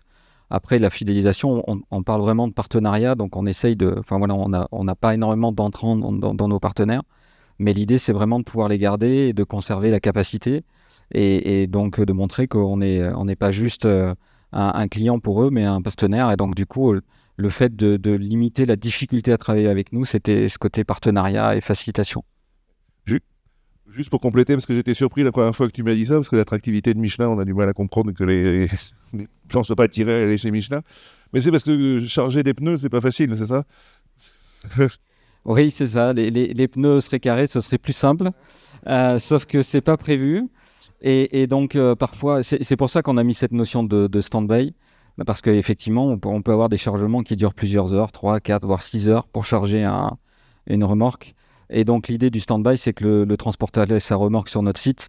On la charge le moment qui est opportun pour le site. Et ensuite, le transporteur a juste arrivé à l'heure prévue de chargement. Et il part, il va ensuite livrer. Et donc, l'idée, c'était ça. C'est limiter les interactions. Comme je disais, on a des équipes de planification qui sont un petit peu partout en Europe. Et donc, contacter alors les équipes de semi-finis, de produits finis, les équipes qui gèrent les livraisons clients et autres. Donc, on sait qu'on n'est pas simple, qu'on a énormément de contacts. Donc, l'idée, c'était de limiter ces points de contact, ces échanges qui ont aucune valeur ajoutée pour le transporteur, où on les dit où est-ce que tu es, alors que finalement, via le portail, on a cette information directe. Donc, c'est ce côté-là, le côté attractivité, et on sait qu'aujourd'hui, c'est clé sur le marché. Je voulais juste en effet compléter ce point. Avant d'être chez Diagma, j'étais chez les prestataires supply chain au sens large, Chefco, Geodis, Steph & Co. Et on croit toujours en fait qu'un transporteur, il se jette sur un appel d'offres et il est toujours super content d'être retenu par un client. Mais en fait, c'est pas vrai. Le transporteur aussi, il choisit les chargeurs avec qui il a envie de travailler ou pas. Parce qu'il y en a, en fait, non seulement les prix sont bas, mais en plus, c'est un enfer au quotidien. Donc, il y a plein de dossiers qui ne sont pas pris par les transporteurs pour ces raisons. Et le fait de garder une attractivité vis-à-vis de son panel de transporteurs, ça va devenir de plus en plus important. Pourquoi ? Parce que tout à l'heure, tu l'as évoqué, hein, il y a des manques de chauffeurs en Europe, mais dans le monde entier. Aujourd'hui, on est globalement sur 7% de manque de chauffeurs, mais ce qu'on oublie de dire aussi, c'est que la pyramide des âges des chauffeurs, elle est très négative et on a à peu près 25% des chauffeurs qui vont partir à la retraite sous les 3 ans. 3 ans. 3 ans, c'est demain. Hein. Et donc, quand on voit toute la difficulté qu'on a aujourd'hui à recruter des nouveaux chauffeurs, eh ben, ça veut dire que la pénurie qu'on a actuellement, elle va s'aggraver et peut-être s'aggraver de façon très, très négative. Donc, pour un site chargeur, être attractif vis-à-vis de ses transporteurs, aujourd'hui, c'est clé et demain, ça le sera encore plus. Donc, en effet, c'est vraiment une dimension super importante. Pardon, je vais juste rajouter une chose. En termes d'attractivité, donc d'une part, le fait de travailler effectivement avec un système intégré et une communication fluide via les outils de transport accroît énormément l'attractivité. Et sur le point de vue, un exemple d'attractivité pour le RTV, c'est d'expliquer au transporteur que si un jour il arrive sur un site de chargement en retard, avec une demi-heure de retard, moi, chargeur, au lieu de laisser un cariste attendre une demi-heure qu'il arrive, et puis finalement, quand il arrive, je ne peux plus le prendre parce que j'ai d'autres contraintes, le fait d'avoir l'information via la RTV à l'avance me permet de me réorganiser et de pouvoir l'intégrer, même en retard, dans mon flux quotidien. Voilà, donc ça, ce sont des exemples concrets qui sont parlants, je pense, pour tous les transporteurs. Oui. Une petite question. Alors déjà, Henri Arfouche, Groupe Mars, et je commence par un énorme merci pour le partage, c'est réellement intéressant. Je reviens sur cette question de barrière à l'entrée pour que vous nous aidiez à la comprendre, parce que 60%, mine de rien, j'entends énormément d'efforts, mais c'est aussi seulement 3 sur 5. Est-ce qu'il y a beaucoup d'inertie dans ce que vous décrivez, de culture pour y entrer? Est-ce qu'il y a des barrières plus structurelles qu'il faut anticiper? Je pense à vous, notamment Michel, avec votre expérience chez Michelin. Est-ce qu'il y a des barrières plus structurelles à l'entrée qui pourraient permettre de comprendre pourquoi il manque 40% des transports? Alors, juste avant de passer la main à Michelin, pour moi, la première barrière, en fait, c'est faire comprendre aux transporteurs que ça a un intérêt pour eux. Pourquoi ? Parce que c'est un effort, c'est du déploiement, c'est de l'informatique, c'est du temps, c'est de l'argent. Les transporteurs, c'est souvent des équipes qui sont sous-dimensionnées, toujours la tête dans le guidon, à courir à droite, à gauche. Et donc, il faut leur faire comprendre que ce qu'ils font, c'est pour le chargeur, bien sûr, mais c'est également pour eux, pour aider à la fluidité des opérations et donc au fait que ensuite le chargeur devient un chargeur attractif parce que tout se passe bien, que ça soit au niveau du transport, du déchargement, mais également de la facturation. Je pense que voilà, il y a déjà une première barrière psychologique là-dessus. Alors je suis d'accord, hein, c'est vraiment cette partie qui est clé, c'est que les transporteurs soient complètement intégrés dans notre démarche.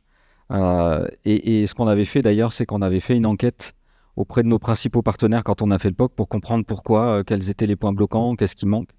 Et effectivement, la partie personne dédiée, c'est vraiment ce qui est remonté, c'est-à-dire qu'on est quelqu'un, un chef projet, parce que des ouvertures de tickets, des choses comme ça, enfin, ça répond pas à toutes les problématiques. Il faut vraiment être autour de la table, discuter, comprendre les enjeux, et le fait d'avoir quelqu'un de dédié, répondre à leurs problématiques, à les accompagner, ça a été vraiment un changement radical. Et du coup, ils ont apprécié cet accompagnement par Michelin et par Transporéon. Donc, effectivement, nous, on a une barrière parce qu'on a cet objectif de décarbonation. Donc, avec les transports multimodaux, on sait aussi que la sous-traitance est une difficulté. Donc, c'est les axes sur lesquels on travaille avec Transporion. Mais voilà, la première des choses, oui, c'est vraiment d'onboarder les partenaires transporteurs. Bonjour, Charles du Grand Launay. Donc moi je suis chez Veralia et on est un verrier avec un réseau européen. Je me retrouve dans exactement tout ce que vous avez dit. Tous les ajouts de la digitalisation, tout ce que ça permet en termes de productivité, etc. J'ai l'impression quand même qu'on a un plafond de verre avec ces 60% parce que j'étais chez Saint-Gobain avant avec un autre apporteur de visibilité, et pareil, 60%. Et là, 60% aussi, on a commencé en même temps que vous. Bon, je crois qu'on met en place à peu près les mêmes démarches. Donc je pense qu'il y a vraiment des barrières structurelles chez certains transporteurs. Et la RGPD, c'est pas aussi simple que ça. C'est-à-dire que nous, on a fait une analyse d'impact et je peux dire qu'il y a des transporteurs. Et il y a aussi une très grande particularité pays. C'est-à-dire que selon la typologie des marchés transport, par exemple en Espagne, il y a beaucoup d'autonomos et je serais très étonné que vous ayez 60% de visibilité parce que nous, on galère vraiment sur ce sujet-là. Voilà. Pardon. Juste pour compléter, effectivement, on a de la difficulté sur des courtes distances où ils se disent mais quelle est la valeur ajoutée qu'on vous donne du tracking? Alors effectivement, dans certains cas, mais vraiment très spécifiques, on leur dit ok, il n'y a pas forcément un intérêt à faire du tracking pour des distances très courtes. Mais sinon, c'est vrai que c'est un des points sur des transports nationaux où ils nous disent je vois pas l'intérêt de vous faire du... Donc là, c'est aussi de leur faire comprendre qu'on en a besoin et donc que nos clients internes ou externes veulent ce tracking. Mais effectivement, ça, c'est un des points bloquants sur les transports courte distance et on en a pas mal. Donc ça, c'est ce qui rentre aussi dans ce cadre-là et on a des partenaires avec lesquels on est en train de travailler pour justement leur démontrer la valeur ajoutée et ça devrait nous permettre de passer un palier.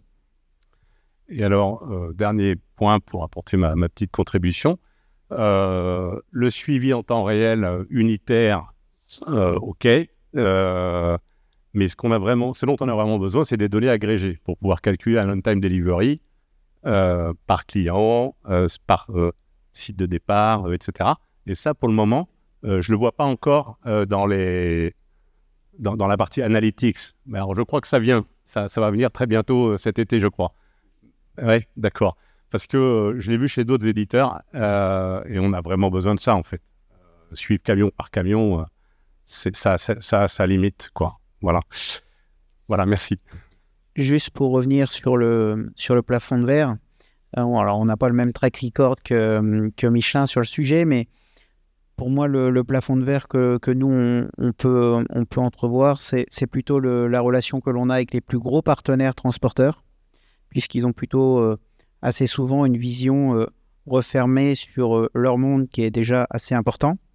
Et finalement, embarquer des tout petits transporteurs, des PME, des ETI en transport, de ce qu'on observe en quelques mois, c'est relativement facile.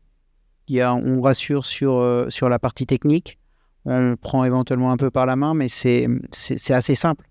Le sujet, il est plutôt, et ça pèse forcément pour tout le monde, en termes de pourcentage sur les flux, c'est d'embarquer les plus gros qui ont une vision un peu plus recentrée sur ce qu'elles ont à proposer. Et pour moi, le plafond de verre, il est plutôt à ce niveau-là. Donc, messagerie, l'eau, principalement, c'est vraiment là qu'on a, en termes de typologie des flux, l'enjeu. Et pour conclure sur le point éventuellement, je pense aussi, en termes de plafond de verre, qu'il y a un effet masse critique. C'est-à-dire qu'aujourd'hui, les transporteurs se disent « Bon, j'ai X% de mes clients qui me le demandent, j'ai Y% qui ne me le demandent pas. » Donc, c'est pas le must que j'entends. Je pense qu'il va y avoir un moment, l'atteinte d'une masse critique de chargeurs qui demandent cette fonctionnalité. Et là, la RTV va devenir aussi importante que la simple mise à disposition du camion. Et je pense que ça débloquera aussi, ça fera exploser ce plafond de verre. Ouais, juste pour donner la position éditeur, nous sommes une entreprise, même si maintenant on a été racheté par Trimble, qui est une société américaine, à l'origine une société allemande, avec la rationalité des process allemands bien connus. Et donc l'idée au départ, pourquoi est-ce qu'on pensait qu'on allait atteindre 80% très vite, c'est que on envoie un email, on crée un ticket, le transporteur met sa plaque et hop, c'est parti, roule ma poule. Ça marche pas du tout comme ça. Ça marche pas du tout comme ça. Il faut vraiment, comme on vient de le dire 10 fois, convaincre les transporteurs. Et il y a aussi une autre réticence, c'est que la plupart des gros, et j'ai bien aimé que tu parles des gros, ils ont leur propre TMS. Et leur volonté, c'est bien sûr que tous leurs clients soient sur leur TMS. là, je pense qu'ils commencent à s'apercevoir que le débat est plus là. Parce que même s'ils sont très gros, c'est moins facilement gérable d'avoir un accès à XTMS pour tous les chargeurs et la même chose pour les sous-traitants, etc., qu'avoir des systèmes plus communs, on va dire, comme des plateformes type Transporion. C'est tout simple, à la fin, c'est le nombre de transports qui gagne. Il n'y a aucun transporteur à aujourd'hui, même les plus gros, qui gère 200 000 transports par jour. Nous, on a atteint une masse critique avec ces 200 000 et on espère que bien sûr que ça va augmenter. Et donc, comme disait Jean-Christophe, c'est qu'au bout d'un moment, la question se posera moins. Elle commence déjà à moins se poser, puisque y a Léa qui est dans la salle, qui est en charge pour nous de l'aspect transporteur. Et autant il y a 4-5 ans, essayer de convaincre les transporteurs d'aller sur Transporion, c'était quasiment mission impossible. Autant maintenant, il y en a certains qui bougent. Et leurs TMS ont été créés dans les années 80-90. Là, maintenant, c'est pas si facile. Et on commence à gagner des barres de marché côté transporteur aussi. Donc j'espère qu'effectivement, tout ça va s'accélérer et qu'on va pouvoir passer à travers ce plafond de verre. Vous avez une question aussi ? Non, j'avais juste un complément et un parallèle par rapport à ce que vous disiez là, sur la difficulté sur le routier à arriver à un niveau au-delà des 60% avec des différences d'un pays à l'autre. Là, c'est peut-être une chose justement pour revenir sur cette histoire du ferroviaire, c'est plus ma spécialité par rapport à Olivier, comme je disais. C'est un endroit où le ferroviaire est en train de prendre de l'avance. Pourquoi ? Parce que dans le ferroviaire, les propriétaires des wagons, quand les wagons sont des wagons banalisés, sur les wagons très spéciaux, type wagons pour le transfert de l'acier liquide, par exemple, ça c'est complètement différent. Mais le gros des wagons, les propriétaires des wagons ne sont pas les tractionnaires et ne sont pas non plus les chargeurs. Et en fait, ce qui est en train de se passer, c'est que tous les propriétaires de wagons ont compris, alors Hermeva était le premier, mais il y en a plein d'autres, que eux-mêmes, ils ont intérêt à savoir où sont leurs wagons et dans quel état ils sont et qu'est-ce qu'ils ont subi. Parce qu'un tractionnaire, je ne sais pas si vous avez déjà vu un attelage au triage ou un dételage, ça peut être violent, quoi. Et donc, ça a un impact sur les wagons. Et donc, en fait, c'est les propriétaires de wagons qui sont en train, là, ils sont tous basculés là-dessus, enfin, il y a quelques-uns qui traînent, mais le gros, de basculer à systématiquement taguer leurs wagons avec des systèmes des émetteurs, des capteurs émetteurs, parce que eux, ils ont besoin non seulement de la position du statut, mais par exemple avec un accéléromètre, des chocs subis par le wagon. Le capteur récupère aussi les données sur les freins pour améliorer la maintenance des wagons. Et donc là, on a un acteur qui n'existe pas dans le routier, qui est pas de manière aussi concentrée, qui est le propriétaire de l'objet wagon, qui a intérêt et qui de fait met à disposition de l'information de position dont il a besoin pour lui-même très facilement à travers les plateformes. Et c'est comme ça qu'on arrive à chanter les tractionnaires, qui eux-mêmes ont effectivement, un peu comme les transporteurs, pas vraiment intérêt à dire ce qui se passe sous le capot. Bonjour à tous, Morgane Furon, je travaille pour le compte de Crystalco et on est en pleine réflexion justement concernant le déploiement d'un TMS et d'une real-time visibility. Et à ce titre, on parle beaucoup donc là de plafond de verre et moi j'ai envie de parler de projet et de durée de projet pour onboarder donc ces transporteurs, puisqu'on voit tous qu'il y a une certaine difficulté. Donc la mise en place d'un chef de projet dédié semble intéressant et merci de ce partage. Maintenant, combien de temps pour onboarder par exemple les 100 ou les 200 transporteurs dont vous avez parlé ? Est-ce que vous avez une idée à nous transmettre ? Je vous remercie. Alors, ça fait un peu plus d'un an qu'on a le chef projet, un peu moins d'un an qu'on a le chef projet. Les webinars se sont faits l'année dernière, le premier en février. Donc, vous voyez, ça fait un an vraiment qu'on a fait le premier webinar. Le chef projet a dû arriver un peu ou après l'été. Le chef projet, on va le garder le plus longtemps possible, j'espère, avec Transporion. En tous les cas, on a pratiquement onboardé tous nos partenaires. Après, il y a la partie onboarding et après, il y a la partie success rate où on a vraiment le tracking et un taux de tracking qui est bon. Nous, de toute façon, chez Michelin, on a la chef projet. Après, on aura une équipe dédiée. Il y a des équipes qui gèrent la performance, donc logiquement, ça devrait basculer chez eux. Mais en tous les cas, il faudra mettre la cale. Donc, une fois que le projet sera plus un projet, mais de la marge courante, ça fera partie de l'activité d'une équipe qui suivra la performance et donc qui fera l'interface avec les transporteurs et Transporion si besoin. Mais en tous les cas, j'imagine, ça fera 1 an et demi. D'ici la fin de l'année, on aura toujours ces chefs projets pour continuer à onboarder Et j'espère qu'on atteindra ces 70%, c'est ce qu'on aimerait bien atteindre cette année. Et je pense qu'on est en bonne voie pour le faire. Donc on verra après, mais logiquement, on aura après une équipe dédiée pour suivre ça. Oui, mais je voulais juste préciser quelque chose. Dans le temps projet, il y a deux choses très distinctes. Il y a le temps projet pour embarquer les transporteurs pour qu'ils acceptent les ordres de transport. Et il y a le temps projet, dont tu viens de parler, pour embarquer les transporteurs pour faire du real-time visibility.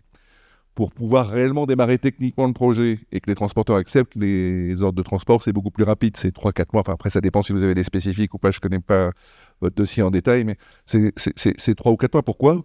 Parce qu'ils savent qu'il faut qu'ils aillent sur Transporion pour récupérer un ordre de transport. Donc ça les intéresse. Et évidemment que s'ils ne vont pas sur la plateforme, ils n'auront pas l'ordre de transport. Donc là, on en a des durées qui sont nettement moindres.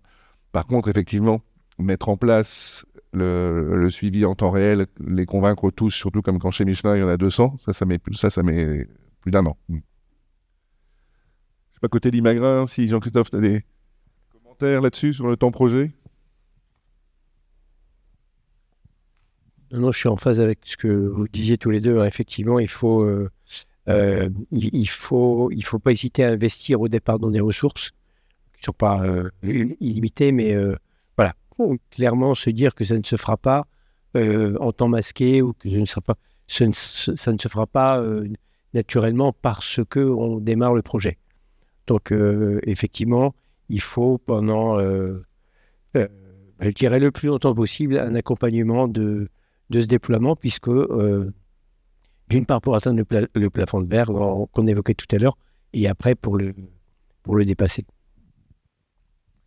Et un piège qu'on peut avoir, c'est qu'une fois que le projet est mis en place, que le chef de projet a fini sa mission et qu'il part sur une autre mission, en fait, c'est que l'utilisation de ces données décroît. Voilà. Et ça, c'est quand même un peu frustrant parce qu'il y a eu tout un investissement qui a été fait par l'entreprise. Il y a de la vraie valeur ajoutée à utiliser ces données. Après, en fait, il faut que ça rentre dans les mentalités et que ça soit des données qui soient vraiment utilisées au quotidien. Une façon simple de le faire, c'est la fameuse animation des transporteurs avec les KPI. Les KPI découlant de tout ce qui est RTV, vous l'utiliserez. Mais en fait, il y a tout un changement également, il n'est pas délirant, hein, mais il y a tout un changement des mentalités pour comprendre qu'avant, en fait, quelque part, on subissait le transport, et avec tout ce qui est RTV, time slot management, etc., on l'organise et on le conditionne. Et c'est ça qui fait que le déploiement, finalement, sera un succès parce qu'il y aura eu une évolution des mentalités et des processus au sein de l'entreprise. Oui, bonjour, Jérôme Crest, je suis en charge des achats pour le groupe Veralia. Alors moi, j'avais une question pour Transporion. Pour nous aider justement à dépasser ce plafond de verre, qu'est-ce qui est mis en place côté Transporion pour améliorer, on va dire, l'onboarding des transporteurs et nous aider à dépasser ce plafond de verre? Alors, il y a plusieurs choses. Il y a tout d'abord au niveau technique pour simplifier le portail fournisseur et faire que ce soit plus facile d'accès et qu'ils puissent paramétrer leur compte plus directement. On est en train de progresser là-dessus et de sortir des interfaces qui vont être plus aisées pour les transporteurs. Après, je vais laisser la main à Léa, puisque une des choses qui est vraiment clé pour nous, et c'est pour ça qu'il y a 2 ou 3 ans, on a lancé une équipe commerciale en charge de recruter les transporteurs. Et au dernier trimestre, on commence à avoir vraiment des résultats qui sont sympathiques. Donc pour moi, la clé fondamentale, c'est le jour où on aura un pourcentage significatif de transporteurs qui commenceront à utiliser les transporteurs, parce que là, il n'y aura plus de questions à se poser. Il y aura à la fois les chargeurs, les transporteurs sur la même plateforme et les clients. Et donc là, je dirais que le plafond de verre pourra être largement dépassé. Mais je te laisse peut-être expliquer un peu ce qu'on est en train de faire côté transporteur. Oui, alors il y a deux aspects à votre question. La première, donc lors de l'onboarding, lors de l'implémentation de la solution, donc vous avez une phase d'onboarding des transporteurs, donc là, sur laquelle vous avez un chef de projet spécifique, non pas à l'implémentation de la solution technique, mais à l'onboarding des transporteurs, qui va accompagner pendant une période déterminée avec le client ces transporteurs. Donc, on va dire, ça c'est vraiment sur l'aspect de l'onboarding. Après, il y a des programmes qu'on a lancé notamment cette année qui s'appelle le programme de fidélité des transporteurs pour pousser les transporteurs à venir partager de la visibilité, entre autres, ou lors de la réponse à Transport Assignment, venir récupérer les ordres de transport, etc. Donc en fait, on va les pousser à être plus utilisateurs de la plateforme. Et ce programme, en fait, a permis cette année de vraiment mettre en avant des solutions que parfois les transporteurs eux-mêmes ne connaissent pas sur Transporéon. Donc, il y a certains transporteurs qui utilisent Transporéon pour, par exemple, de l'assignment, venir récupérer un ordre de transport, mais qui ne savent pas forcément que plus ils vont partager de visibilité, et mieux ils vont avoir, meilleur leur statut, on va dire, auprès des chargeurs va être. Donc voilà, ça c'est un des exemples qu'on a mis en place cette année pour justement, on va dire, pousser ce taux de visibilité vers le haut. Pour compléter le propos de Léa, ce que je voulais rajouter, c'est notamment avec les grands groupes de transport qui font partie de nos partenaires. On a eu des cas de figure où finalement on est à un endroit, une agence qui dit « moi je ne connais pas Transporéon, je ne sais pas me connecter » et quand on s'est retourné vers Transporéon, ils nous ont dit « mais si, vous êtes connecté sur l'agence d'à côté ». Et donc là, il y a tout un travail, notamment sur le chef projet onboarding côté Transporéon, qui nous aide à comprendre que dans la sphère de tel groupe de transport, il y a déjà des connexions qui sont établies. Alors parfois, c'est difficile de les reproduire, mais parfois, c'est l'opportunité de dire ben non, mais vous dupliquez ce que vous avez fait ailleurs et on avance. Donc il y a aussi tout ce sujet de dire dans un grand groupe, on va forcément retrouver un cas d'école où le groupe, pour un cas particulier, s'est déjà connecté et capitaliser sur ce cas d'école pour essayer de le dupliquer par ailleurs. À la fin, il y a 4 ou 5 prospects dans la salle. Plus on va signer, mieux ça va marcher. Fondamentalement, c'est vrai. Parce que plus il y aura de chargeurs, plus il y aura de transporteurs, plus les transporteurs seront convaincus. Enfin, c'est comme moi, l'exemple que je cite toujours, c'est Facebook. On est tous dessus, enfin plus ou moins. C'est pas été plutôt de notre génération et les jeunes n'y sont plus, mais peu importe.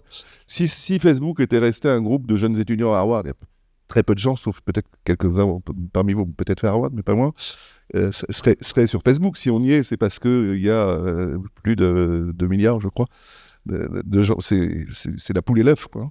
Et effectivement, plus cette plateforme se généralisera, plus ce sera facile. Et plus on pourra dépasser le plafond de verre.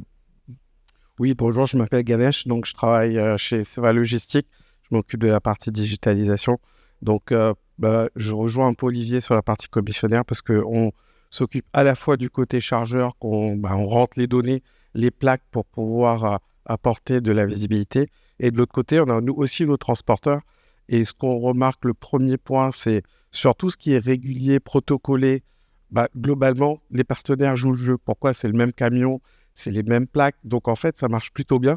Le plafond de verre, il se situe quand on veut faire entre guillemets du spot ou de l'occasionnel, et là on se retrouve il y a la sous-traitance en cascade, mais il y a aussi on maîtrise pas la PAC, quel est le camion qu'on va mettre parce qu'on va déporter un camion dessus, donc on arrive à ce genre de sujet. Donc effectivement le premier sujet qui est intéressant, c'est de dire comment on adresse le régulier, la partie massification via des webinars, et moi je suis très intéressé du retour d'expérience de Michelin et aussi de Limagrin sur comment ils font sur les mécanismes de contrat, parce que je pense que l'enjeu, il est sur, bien évidemment, la maîtrise du KPI, mais aussi le mécanisme de comment je fais progresser. Et si maintenant je fais le retour des transporteurs que j'ai souvent au téléphone et qu'on entend, il y a 2 sujets. C'est vrai, ça les aide à la facturation. Ça, clairement, je pense l'exploitant qui joue le jeu et qui sait, et ça c'est le premier point, il va le faire quand c'est un très gros chargeur chez lui dans son portefeuille, il va jouer le jeu à 100%. Dès lors que ça commence à être 2-3 lignes, il le fait quand il a du temps. Et le sujet majeur que j'entends souvent, c'est le jour où on me dirait combien de temps j'ai gagné parce que je suis peut-être arrivé en avance, on m'a pris sur le time slot management 30 minutes tout de suite parce que vous avez déporté un slot, je jouerai plus le jeu. Parce qu'aujourd'hui, c'est vrai qu'il y a un enjeu de contrat et un enjeu, et vous nous direz comment vous voyez ça de votre côté de KPI, mais ils ne voient pas encore leurs gains opérationnels, et notamment pour l'exploitant. C'est-à-dire le patron gérant, il voit très bien, il veut absolument maintenir son contrat. Par contre, l'exploitant qu'on a au téléphone, lui dit c'est un travail en plus à faire, et il ne voit pas le gain de dire mon camion va se faire charger plus vite. Même si je suis en avance, mon chauffeur il est arrivé, je voudrais aller prendre un autre lot tout de suite, je ne peux pas. Et le jour où on aura ces KPI-là, je pense qu'on passera le plafond de verre parce que l'exploitant sera incentivé. Mais je suis vraiment preneur de vos retours sur les mécanismes, les KPI, ça m'intéresse vraiment. Alors, je vais laisser parler nos clients, mais je suis entièrement d'accord avec vous, parce qu'en arrivant chez Transporio, une des premières choses que j'ai demandé, peut-être parce que je viens des achats avant, c'était d'avoir des gains clairs sur la mise en place de Transporio. On a 30 différentes études de cas, parce que globalement, on a une base client très satisfaite. En fait, ce dont je me suis aperçu, c'est que souvent, dans la mise en place des outils de logistique ou de transport, bien sûr qu'on fait des business cases en amont pour choisir un outil. Et Michelin, Limagrain, vous avez forcément fait des business cases avant de choisir Transporion. Mais par contre, est-ce que derrière, c'est suivi au quotidien? Et est-ce que derrière, on peut dire aux transporteurs clairement, mais le gain sur ce site-là, en temps d'attente, et que nous sommes passés de 92 minutes de temps d'attente en 2022 à 32 minutes en 2023 grâce à Transporion. Et des chiffres aussi précis que ça, c'est vrai que malheureusement, on n'en a pas des masses. Mais je voudrais justement vous voir avec vous pour aussi, si vous, de votre côté, vous avez ce genre de statistiques ou pas, et si vous ne les avez pas, pourquoi? Alors, la première des choses, c'est que nous, on n'utilise pas le time slot management. Donc ça, c'est un premier point. Alors peut-être que côté Limagrain, il y aura plus d'infos à donner, mais non, aujourd'hui, on n'est pas en capacité de mesurer en se disant oui, vous avez gagné tant de temps, vous êtes arrivé plus tôt. Aujourd'hui, nous, le créneau, il est donné. Vous arrivez en avance, vous allez attendre. Si on peut vous prendre plus tôt, ça peut arriver, hein, mais souvent, c'est respecter les créneaux. Ce qu'on fait, c'est qu'on a vraiment intégré, par contre, dans nos KPI, le tracking. Ça, c'est certain. On avait 3 indicateurs qui sont le taux de retard, le taux de refus, donc dans Transport Assignment, et le taux de réclamation. Et on a intégré le tracking. Donc ça, ils ont un indicateur, et tous nos KPI qui sont envoyés de manière mensuelle, ils le reçoivent avec leur taux de nombre de remorques, enfin de plaques indiquées sur la plateforme, et de success rate. Et après, ça nous permet aussi de comprendre, ok, il a mis 100% des plaques, par contre, il a un success rate de 40%. Il faut qu'on comprenne, quoi. Est-ce que c'est côté transporteur? Est-ce que c'était côté transportant? Où est le problème? Ça nous permet aussi de cibler, de mieux comprendre. Et donc, c'est comme ça qu'on a... Et ensuite, ce qu'on fait, c'est qu'on sélectionne les transporteurs avec des volumes conséquents qui ont cet écart entre le taux d'encodage des remorques et le taux de success rate, et de résoudre ça avec les chefs projets, d'avancer comme ça au cas par cas. Mais sur la partie gain, ce qu'on essaye plus de démontrer, c'est justement la réduction des interactions avec les sites, les clients. Là, c'est là-dessus qu'on essaie de le mettre en visibilité. Merci. Donc nous, effectivement, on a le time slot management. Le fait est qu'on a moins, pour l'instant, dû à un démarrage un peu plus tardif de déploiement de la RTV chez nos transporteurs. Ce qui est certain, c'est qu'on a un gain effectivement sur la fluidité des opérations, sur la communication. Donc là, tous les transporteurs disent que tous les outils qu'on a mis en place de Transporion ont énormément facilité leurs opérations. Pour démontrer effectivement et appliquer le gain de la RTV sur les temps d'attente, etc., pour moi, le plus important, c'est de s'assurer que tous les acteurs internes sont bien, c'est-à-dire les sites de chargement, à tous les niveaux, les opérationnels savent exactement quels objectifs. Je parlais en préambule des objectifs.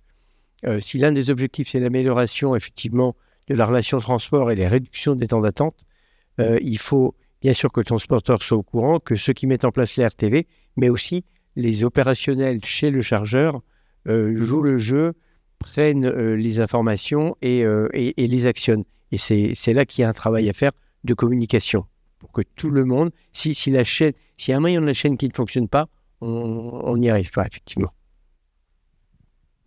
Bonjour, Jean-Louis Amidon, ex-Groupe Rocher. Merci pour le partage. J'ai une question concernant le mode d'implantation et le taux de succès lié à la mise en œuvre de l'outil.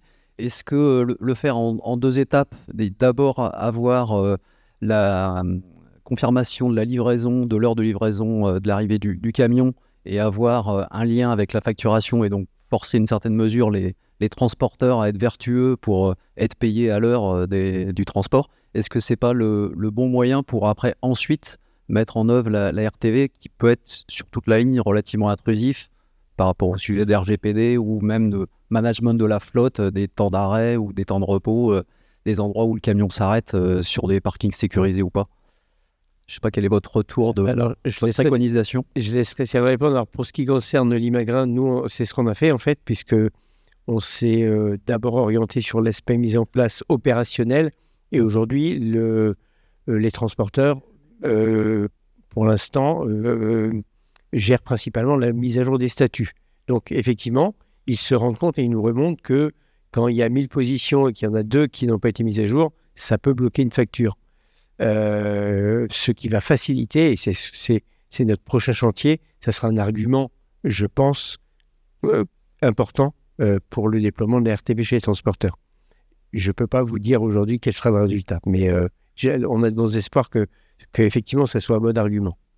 Oui, c'est effectivement quelque chose, Léo Schreiby, business consultant chez Transporion, qu'on a vu chez certains clients, effectivement, quand ils intègrent dans leur process d'exécution, de la gestion des rendez-vous, ils intègrent effectivement le RTV, comme on a vu, effectivement, s'il n'y avait pas de statut, si le statut n'est pas fait manuellement, donc s'il est fait de manière automatique, donc effectivement, les transporteurs, ils gagnent du temps, ils n'ont pas à aller à la plateforme pour aller mettre un statut comme quoi, effectivement, la livraison a été faite.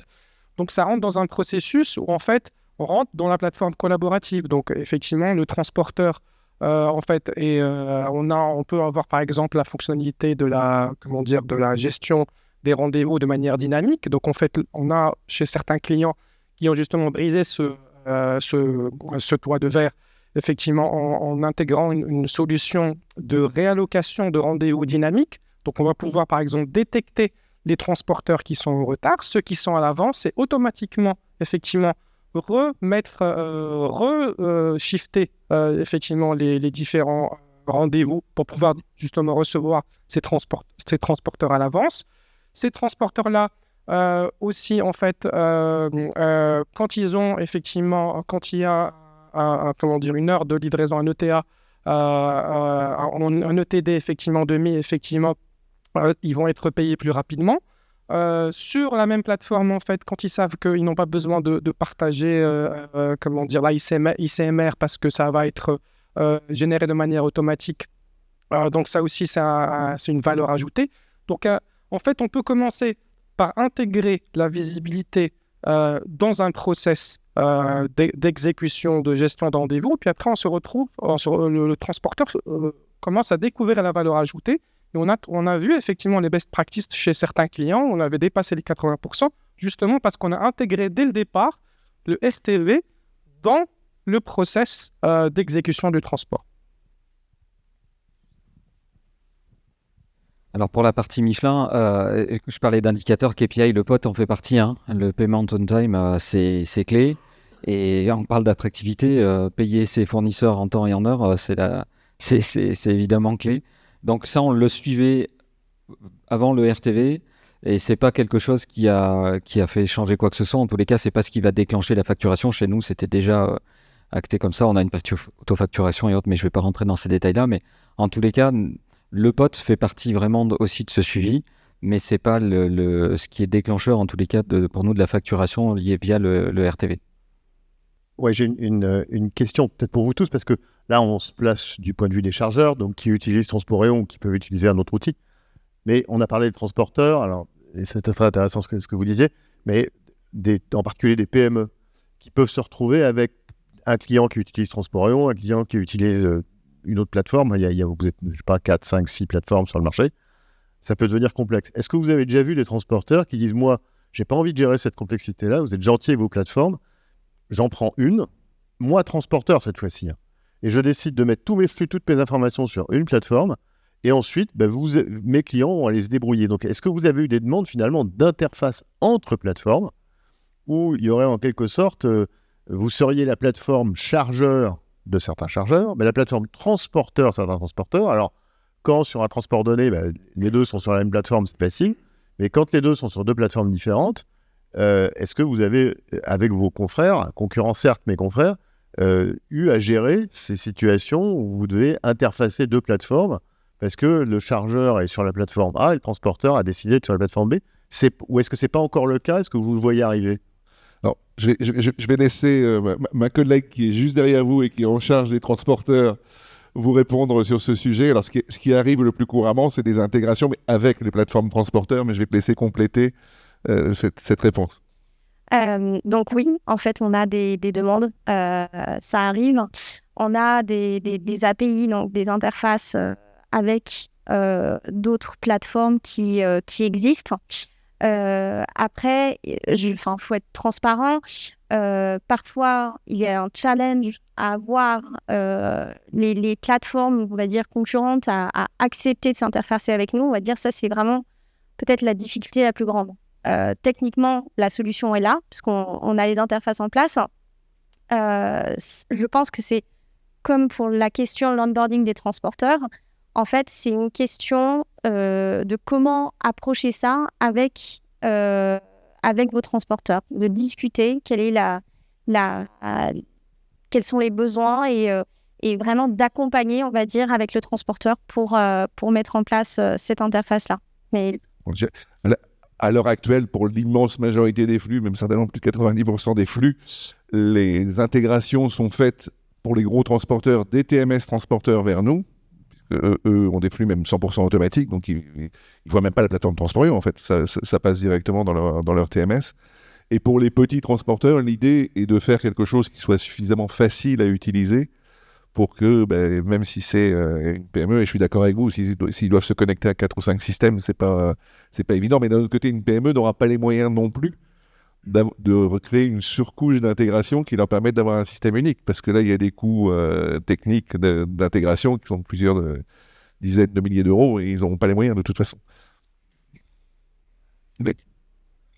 Bonjour, Léa Transport Ifret, je voulais réagir là-dessus parce que justement, nous sommes une PME de transport. Nous avons notre flotte propre et on fait aussi du forwarding. Nous, cette transparence et cette visibilité donnée, on l'a fait depuis très très longtemps. C'était un choix. Au niveau du choix de la plateforme, je pense qu'on ne peut pas se permettre, nous, de choisir la plateforme. Si aujourd'hui je travaille avec Michelin, je travaille avec Saint-Gobain, je dois aller sur Transporéon. Si je travaille avec Amazon, je dois aller sur Relay, etc. etc. En revanche, nous, on prend cette plateforme Sixfold et toutes les track and trace data, on les remet dans notre TMS et on en fait des liens aussi qu'on peut redistribuer à d'autres clients qui ne sont pas forcément via Transporéon. Donc, on peut aussi gérer cette data, nous, mais si vous voulez, on était sur un autre, avec une autre plateforme de tracking qui s'appelle Project 44. On a décidé, alors qu'on utilise Transporéon depuis très très très longtemps, de signer avec Sixfold, parce qu'en effet, pour nous transporteurs, elle est beaucoup plus user-friendly. Elle est mieux faite. Elle n'expose pas les transporteurs qu'on utilise si on en utilise. Et également, il est très commun qu'on fasse des swaps de camions, par exemple. Il y a beaucoup d'autres plateformes sur lesquelles il fallait annoncer à quelle heure, à quel endroit il fallait faire le swap, sinon on perdait toutes les GPS data. Et ça, pour nous, c'était pas gérable. Donc, on est en train de faire l'onboarding et nous-mêmes, on dit à nos transporteurs, si vous voulez travailler avec Ifret, il faut ouvrir vos data GPS de toute façon. Parce que nous, on travaille en full transparence. C'est important pour nous de dire, OK, les véhicules nous appartiennent, mais pas ce qu'il y a dans le véhicule, pas le chargement. Donc, nous, travailler en transparence et dire, voilà où est votre camion, voilà où est votre marchandise. Pour nous, c'est tout à fait normal. Donc, on travaille aussi un peu en aspect commercial en disant aux transporteurs qui travaillent avec nous, très bien, mais vous avez sur Transporéon et vous avez sur Sixfold également. Merci beaucoup pour ce témoignage d'abord. Et puis, c'est vraiment l'illustration du cercle vertueux qu'on essaie de déclencher. Et ce qu'on fait aussi, on est en discussion avec pas mal de TMS transporteurs, PME, pour avoir via nos API des intégrations automatiques. Alors, ils ne sont pas tous au niveau, après on va rentrer dans les détails techniques, on ne va pas s'éterniser là-dessus, mais ils ne sont pas tous au niveau technique pour pouvoir avoir ces intégrations standards. On est en train de travailler là-dessus pour simplifier justement ça. Mais c'est... Donc moi je voulais répondre à votre question. Donc on a un gros transporteur qui voulait pas, qui avait son propre système. Donc ça a été très difficile de le convaincre. Et c'est un projet de plus d'1 an et on y arrive petit à petit. Mais il a un intégrateur, une SS2I qui a dû travailler pour mettre en place les liens. Donc on n'est pas encore au bout du chemin, mais on y arrive. Pour le moment on a les positions des camions, mais ça remonte pas dans les rapports analytics. Voilà. Donc et j'avais une question pour ouvrir un peu le débat.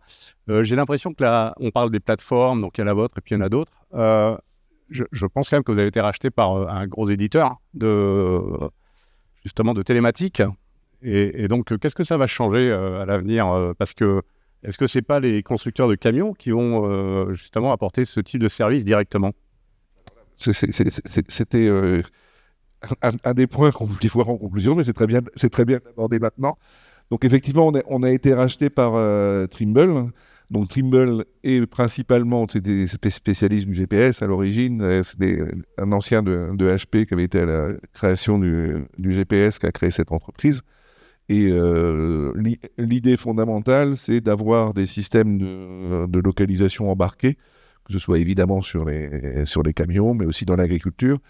Ils sont très connus dans le monde agricole ou dans le bâtiment, par exemple. Quelques semaines avant que Notre-Dame brûle, ils avaient scanné intégralement Notre-Dame, parce que ça aussi, c'est une application indirecte de ces solutions-là. Alors, qu'est-ce que ça va changer? Pour l'instant, il y a 2 ou 3 domaines dans lesquels on commence à voir une évolution. Ça va mettre quelques temps, puisque d'intégrer des produits, ça met toujours plus de temps qu'on le pense. Donc, je pense que ça commencera à porter ses fruits en 2025-2026. La première, elle est purement commerciale. Ça, c'est facile et ça a déjà commencé. C'est que Trimble est une société américaine, Transporion est une société européenne. Nous, quand on parle de 180 000 transporteurs qui sont connectés sur notre plateforme, c'est quand même à 80% des transporteurs européens. Donc, grâce à l'acquisition de Trimble, la force commerciale et la force de frappe aux États-Unis et en Amérique du Nord sera démultipliée et en Asie aussi. Donc, ça, c'est relativement simple et ça a un effet immédiat. Après, c'est d'avoir les informations au plus près de la télématique. Donc pour les clients Trimble, là à l'heure actuelle on parle beaucoup et on a parlé uniquement aujourd'hui de la localisation, mais dans les télématiques modernes, il y a plein d'autres infos. Entre autres, les infos sur la consommation réelle et donc le CO2. Donc ça c'est quelque chose aussi, puisque c'est pour avoir la meilleure estimation de CO2 sur le transport, des liens totalement intégrés avec la télématique, c'est la meilleure façon de les avoir. Et ça vous permettra, quand vous ferez vos déclarations de CO2, puisque si on prend des notions statistiques qui sont utilisées à l'heure actuelle pour déclarer le CO2, forcément, il y a des marges de sécurité. Donc, en prenant la consommation réelle, on a déjà fait des estimations. Donc, le produit n'est pas encore là, mais ça va venir. On arrive à 10-15% de consommation en moins. Donc, en nombre de tonnes de CO2 sur des entreprises de votre taille, ça pourra représenter quelque chose.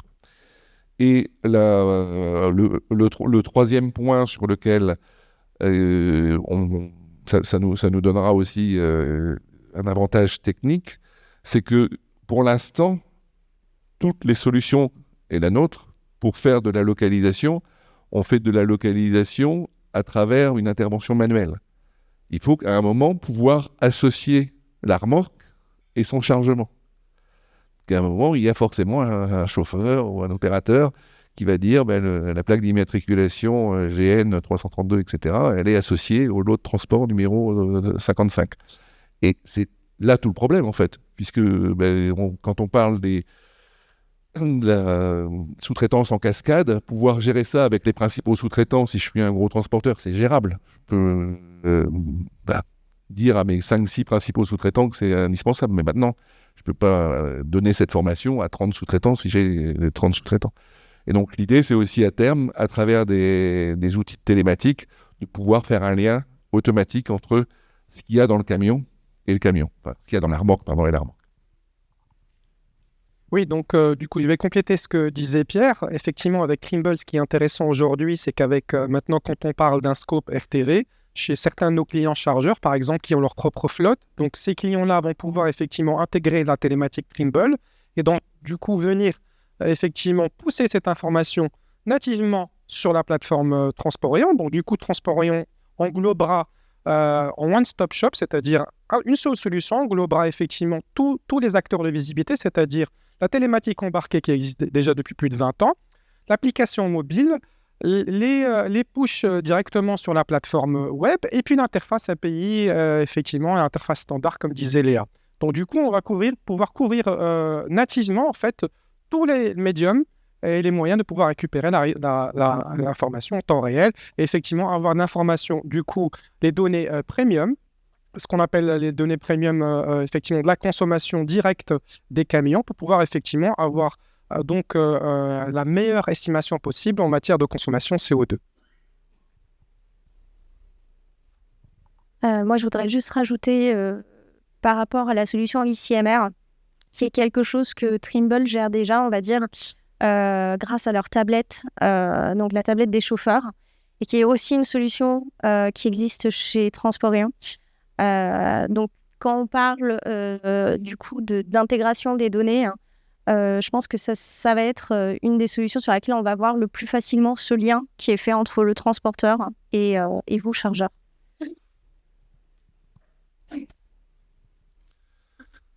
Je voulais aussi rebondir côté achat. Je ne sais pas si vous avez aussi des commentaires ou des questions là-dessus, mais après, si on boucle le cercle, l'idée c'est d'avoir l'ensemble des transports de votre entreprise sur Transporeon et donc d'avoir un meilleur benchmark. Et là, d'où l'utilité de Freight Procurement. Et je vais te laisser prendre la parole sur ce sujet. Oui, merci. Alors, ce que je voulais juste rajouter, c'est que Transporeon, c'est évidemment un outil TMS, mais pas seulement.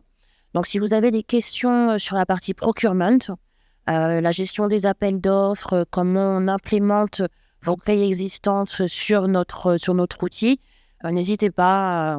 Donc, on est à votre disposition. Et bien évidemment, l'Imagrin l'a précisé, ils ont le package TMS, mais aussi la partie procurement, ce qui permet de faire le lien entre vos achats et vos exécutions, vos opérations au quotidien. Moi, je suis présente en France, on est présent un peu partout sur le territoire.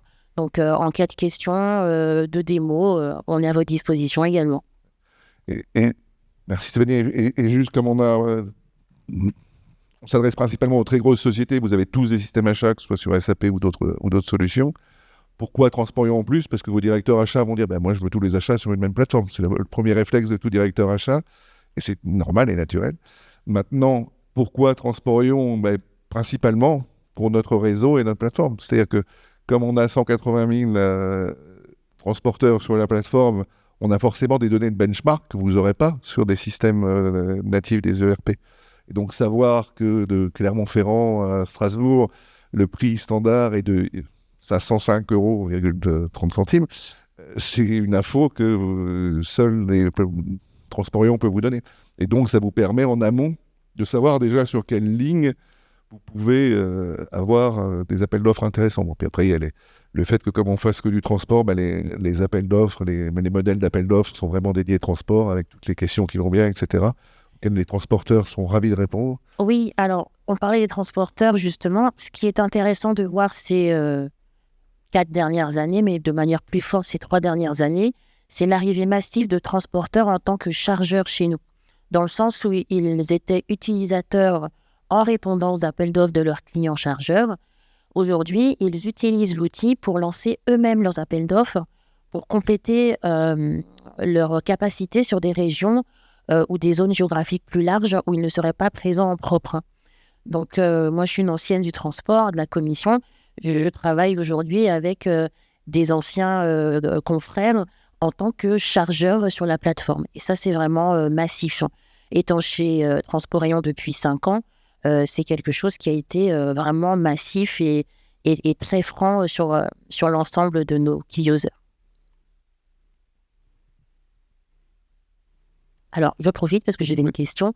On parlait effectivement de l'adhésion, la fidélisation, la communication avec votre transporteur pour justement utiliser et avoir l'attractivité par rapport à l'utilisation de la plateforme. Mais je m'interrogeais en interne, tout ce qui est digitalisation fait appel à la transformation et donc à la culture d'entreprise par extension. Quels ont été les moyens pour vous pour fédérer vos collègues en interne, donc les futurs utilisateurs des outils, qu'ils soient achats ou TMS, peu importe, de manière à rendre cette transformation positive et génératrice de productivité et de changement réussi finalement pour votre entreprise. Est-ce qu'il y a eu une vraie phase par rapport à ce projet ? Alors chez Michelin, la simplification et la digitalisation, c'est un des piliers, une des ambitions du groupe. Donc ça s'inscrivait totalement dans cette ambition-là. Après, l'adhésion, c'est démontrer la valeur en fait. Donc on a présenté des cas de figure, on leur a démontré en fait le gain à utiliser la plateforme, et notamment au départ ça a été, donc on parlait des transporteurs, mais en interne les équipes de planification. Parce qu'au début, ils se sont dit, OK, on a encore un énième portail, allez voir, allez regarder. Parce qu'on a différents TMS pour la planification chez Michelin. Et ce qu'on a voulu leur démontrer, c'est le gain de temps qu'ils avaient sur leur journée de travail, entre guillemets, et pouvoir cibler là où il y avait des problématiques, limiter les contacts. Donc, ça a été démontré. Et ce qu'on est en train de faire, c'est une nouvelle enquête en interne, justement, pour voir depuis qu'on a mis ça en place, quels gains ils ont identifiés, quelles difficultés ou quelles améliorations ils souhaiteraient avoir via la plateforme. Donc on est toujours dans la quête d'une amélioration pour que ce soit une expérience pour eux qui soit plus simple pour faciliter leur travail. Donc on verra ce que nous donnera le résultat de l'enquête. On l'a lancé il y a peu là, donc on va avoir ce retour-là en interne. Mais voilà ce qui est fait pour Michelin. J'espère que ça va. Bon, en tout cas, la dernière fois que je suis venu te voir, j'ai pas été trop mal reçu, donc je pense qu'il y aura un niveau de satisfaction à peu près correct. Dans notre cas, donc ce qu'on avait pris comme parti, c'était de créer un binôme sur le projet, un chef de projet pour le cadrage projet, gestion planning, le classique, et puis une personne liée au métier directement qui a accompagné les équipes, les exploitants sur l'utilisation de l'outil, sur l'optimisation de cette utilisation, et puis rappeler les intérêts et les objectifs que l'on a à travers l'utilisation de Transporéon, tant sur la captation de la donnée que sur la restitution au client. Dans notre cas, on parle beaucoup de transport depuis ce matin, mais on souhaitait vraiment utiliser ce hub de visibilité comme un hub de visibilité des opérations. Donc on l'envisage complètement sur un suivi de la commande en end-to-end, c'est-à-dire que comme on agit beaucoup en 3PL, en fait, on cherche à restituer une information depuis le moment où il y a l'ordre qui tombe avec des opérations logistiques jusqu'au moment où on livre le client final. C'est là où on pense qu'il y a une vraie valeur ajoutée à restituer à nos clients une information la plus précise possible et la plus fraîche. Donc, on a un gros travail auprès des équipes et finalement, on a créé de la coordination au sein du service client entre la partie transport et la partie logistique.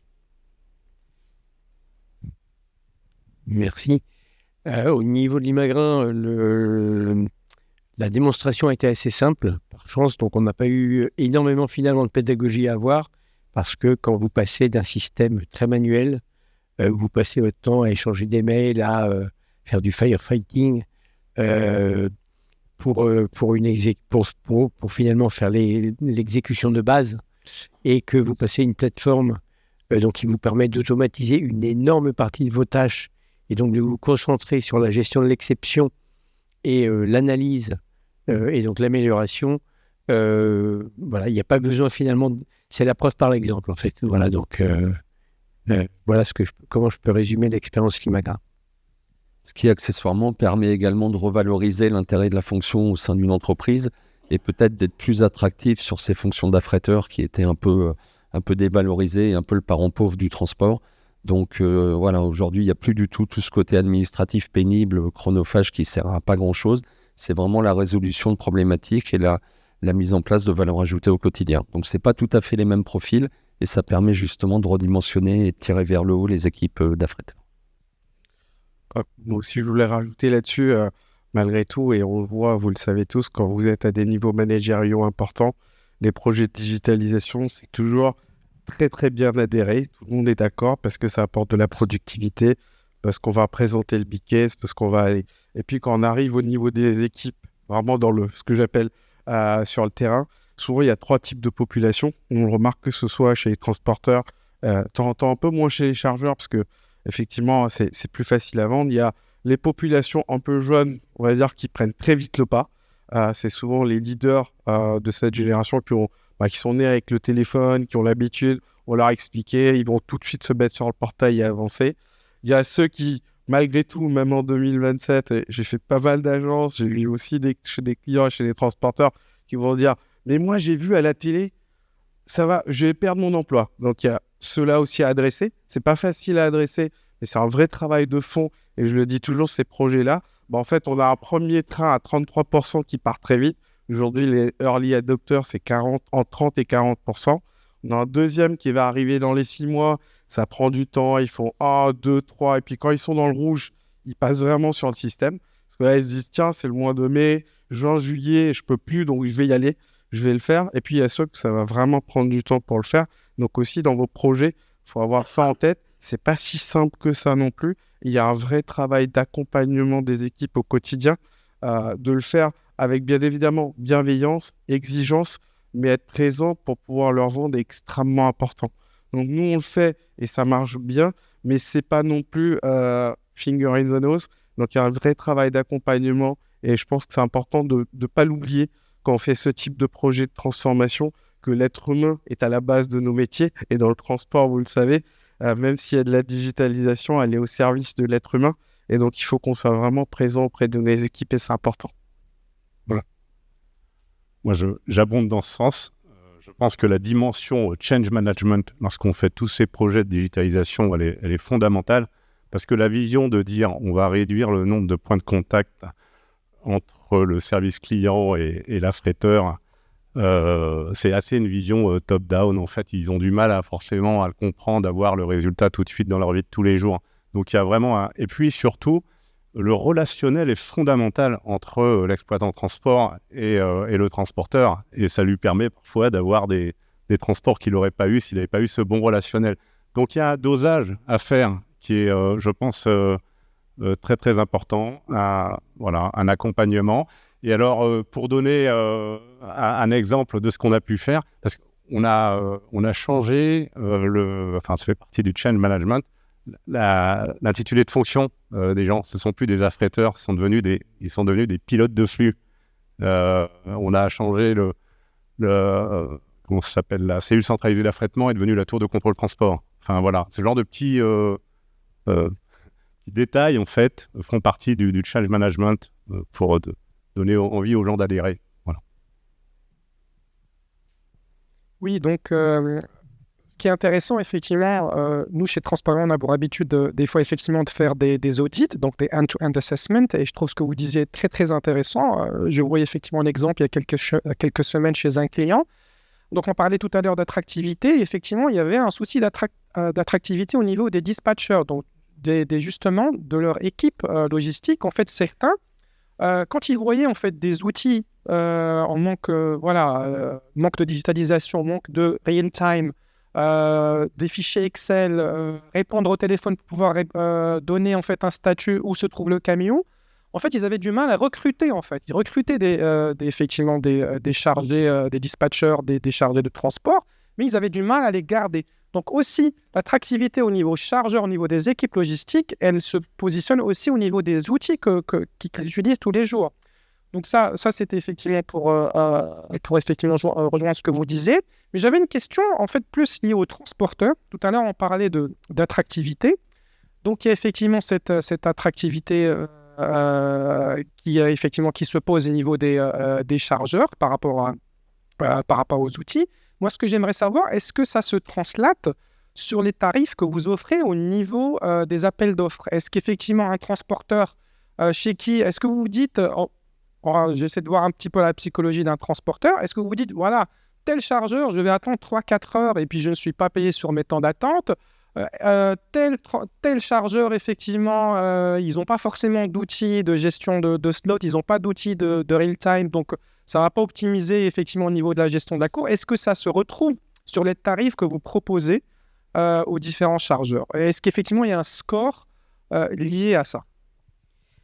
Alors, nous, on s'est engagé dans ce projet notamment de RTV avec une vision un peu étendue qui est également une vision 3PL pour dire que c'est un peu tout le débat de ce matin, qu'il y a une vraie valeur ajoutée à restituer une information fiable et que comme on a un statut de commissionnaire de transport, faire tout ce job d'aller capter de la donnée qui est fiable, de bien exécuter certes, et de restituer la donnée de manière rapide, ça avait une valeur qui était très importante. Et donc, on s'est engagé pour cela, pour défendre une valeur, pour éventuellement faire progresser une valeur, pas en mode défensif. On me demande de faire ça et il faut que je fasse ça. Non, c'était vraiment de se dire, c'est un travail très lourd, c'est la discussion de ce matin. Il faut embarquer tout le monde en amont et il faut être en capacité aussi d'avoir une bonne accroche avec les donneurs d'ordre. Donc, la valeur ajoutée, elle est évidente pour nous et c'est plutôt une position de dire que le job défend, je dirais, le métier d'un transporteur et même par extension d'un 3PL.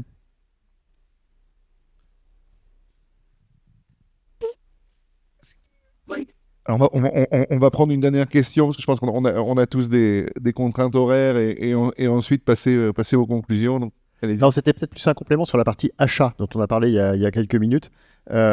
Sur l'achat de transport et l'achat de prestations, particulièrement le transport, nous on accompagne plusieurs, moi je viens de la grande distribution, donc on accompagne plusieurs grands groupes dans la grande distribution sur ce sujet de l'achat de transport.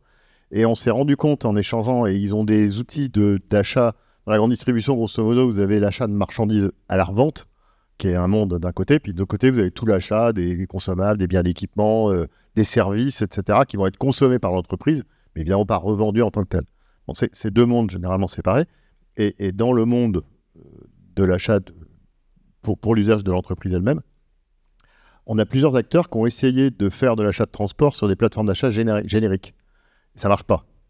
On a vraiment des retours importants. On a dû reformer des équipes chez deux d'entre eux à utiliser, parce qu'ils avaient un contrat avec un outil spécialisé dans l'achat de transport. Je pense que c'est vraiment important pour les chargeurs. L'achat de transport, ce n'est pas un achat générique. C'est un achat complexe et c'est un suivi ensuite dans la qualité de la prestation, dans justement l'animation. On en parlait au début.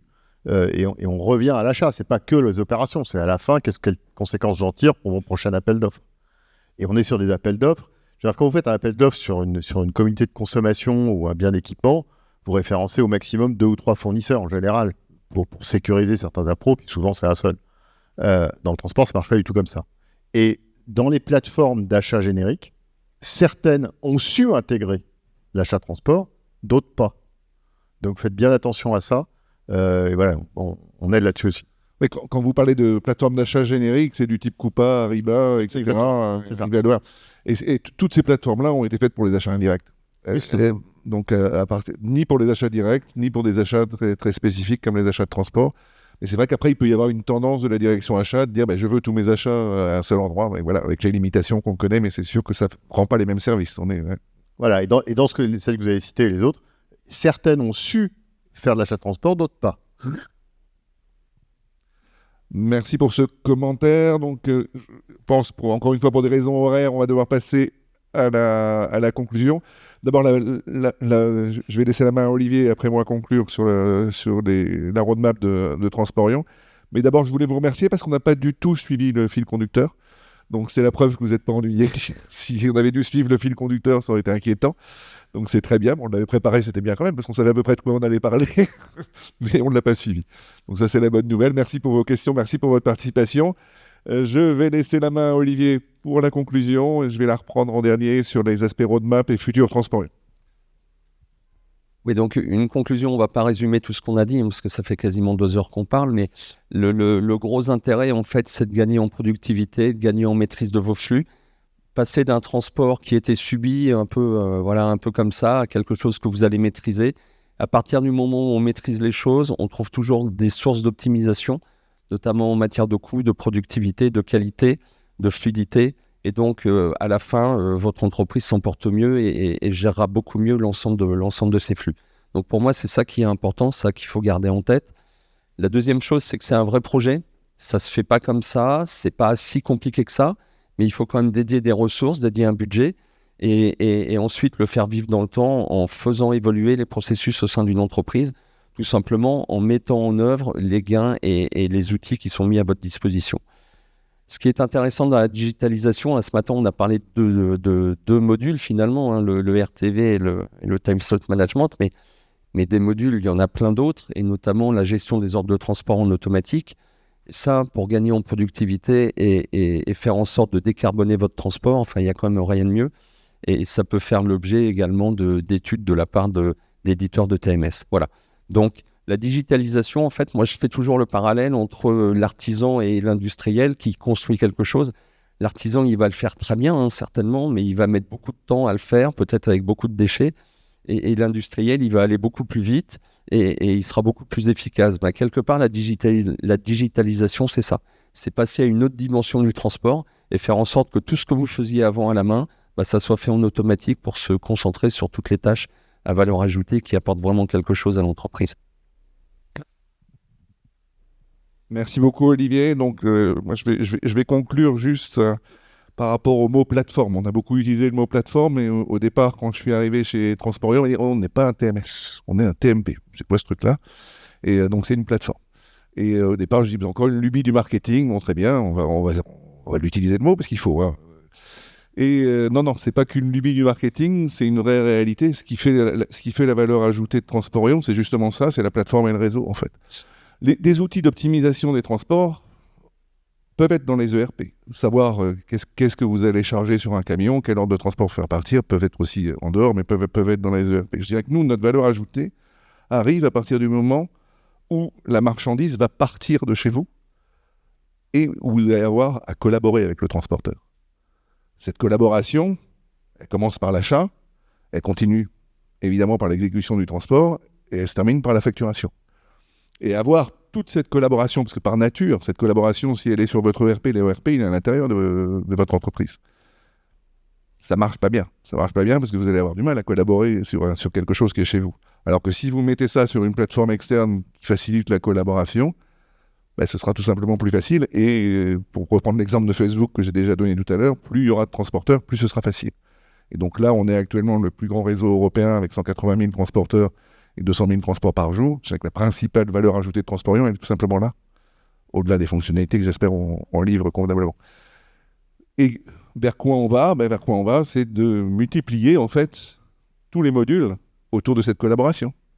Donc par exemple, il y a un module, la tarte à la crème de l'intelligence artificielle, on y va aussi. Et donc Autonomous Procurement, c'est quelque chose qui nous permet à partir, parce que l'intelligence artificielle, le mot en soi ne veut rien dire, c'est qu'est-ce qu'on fait avec. Et à partir des données qu'on a sur le réseau, plutôt que de faire des appels d'offres spot, ce qu'on fait actuellement, ce qu'on appelle best carrier, vous envoyez un appel d'offres pour aller de Arques à Reims, et vous allez envoyer ça à 5 transporteurs, le mieux disant, vous allez le choisir. Ça, c'est du classique, c'est du spot classique. Vous bénéficiez de l'effet réseau de Transporion pour que ce spot fonctionne bien. La deuxième étape, c'est de proposer directement des prix aux transporteurs, puisqu'on a les infos. Donc on va dire de Arques à Reims, on va proposer, on sait que le prix moyen est à 320 €, on va proposer 300 €. Et il y en a peut-être un qui va prendre. Parce que c'est plus facile de dire oui que de proposer un prix. Donc ça, c'est une des directions. L'autre direction, on en a parlé tout à l'heure avec votre question sur l'association avec Trimble, c'est s'intégrer de plus en plus, de façon de plus en plus intime, on va dire, avec tous les outils de télématique pour avoir du CO2 qui soit déclaré quasiment au gramme près dans l'idéal. Et ça, on pense qu'on a une position qui est relativement unique sur le marché pour pouvoir être un outil qui facilite la collaboration avec vos transporteurs. Voilà, en quelques mots. Et puis, je voulais terminer pour vous remercier d'abord les participants à ce panel et nos clients, transporteurs et Diagma en tant que cabinet de conseil. Et puis vous tous, pour être venus dans cet endroit plutôt sympathique et d'avoir vu que sur les JO, on n'est pas loin d'être prêt quand même, apparemment, ça a bien avancé. Donc écoutez, et aussi, on espère faire de cet événement un début de cercle de discussion. Donc n'hésitez pas à échanger vos cartes. On pense que nos clients, chaque marché a sa spécificité, donc sur le marché français évidemment. Et plus vous échangez entre vous, mieux ce sera. Et plus ça nous permettra d'avoir, nous, des retours qui soient génériques et qui nous permettent de nous améliorer. Merci encore à vous tous. Et puis, bonne journée.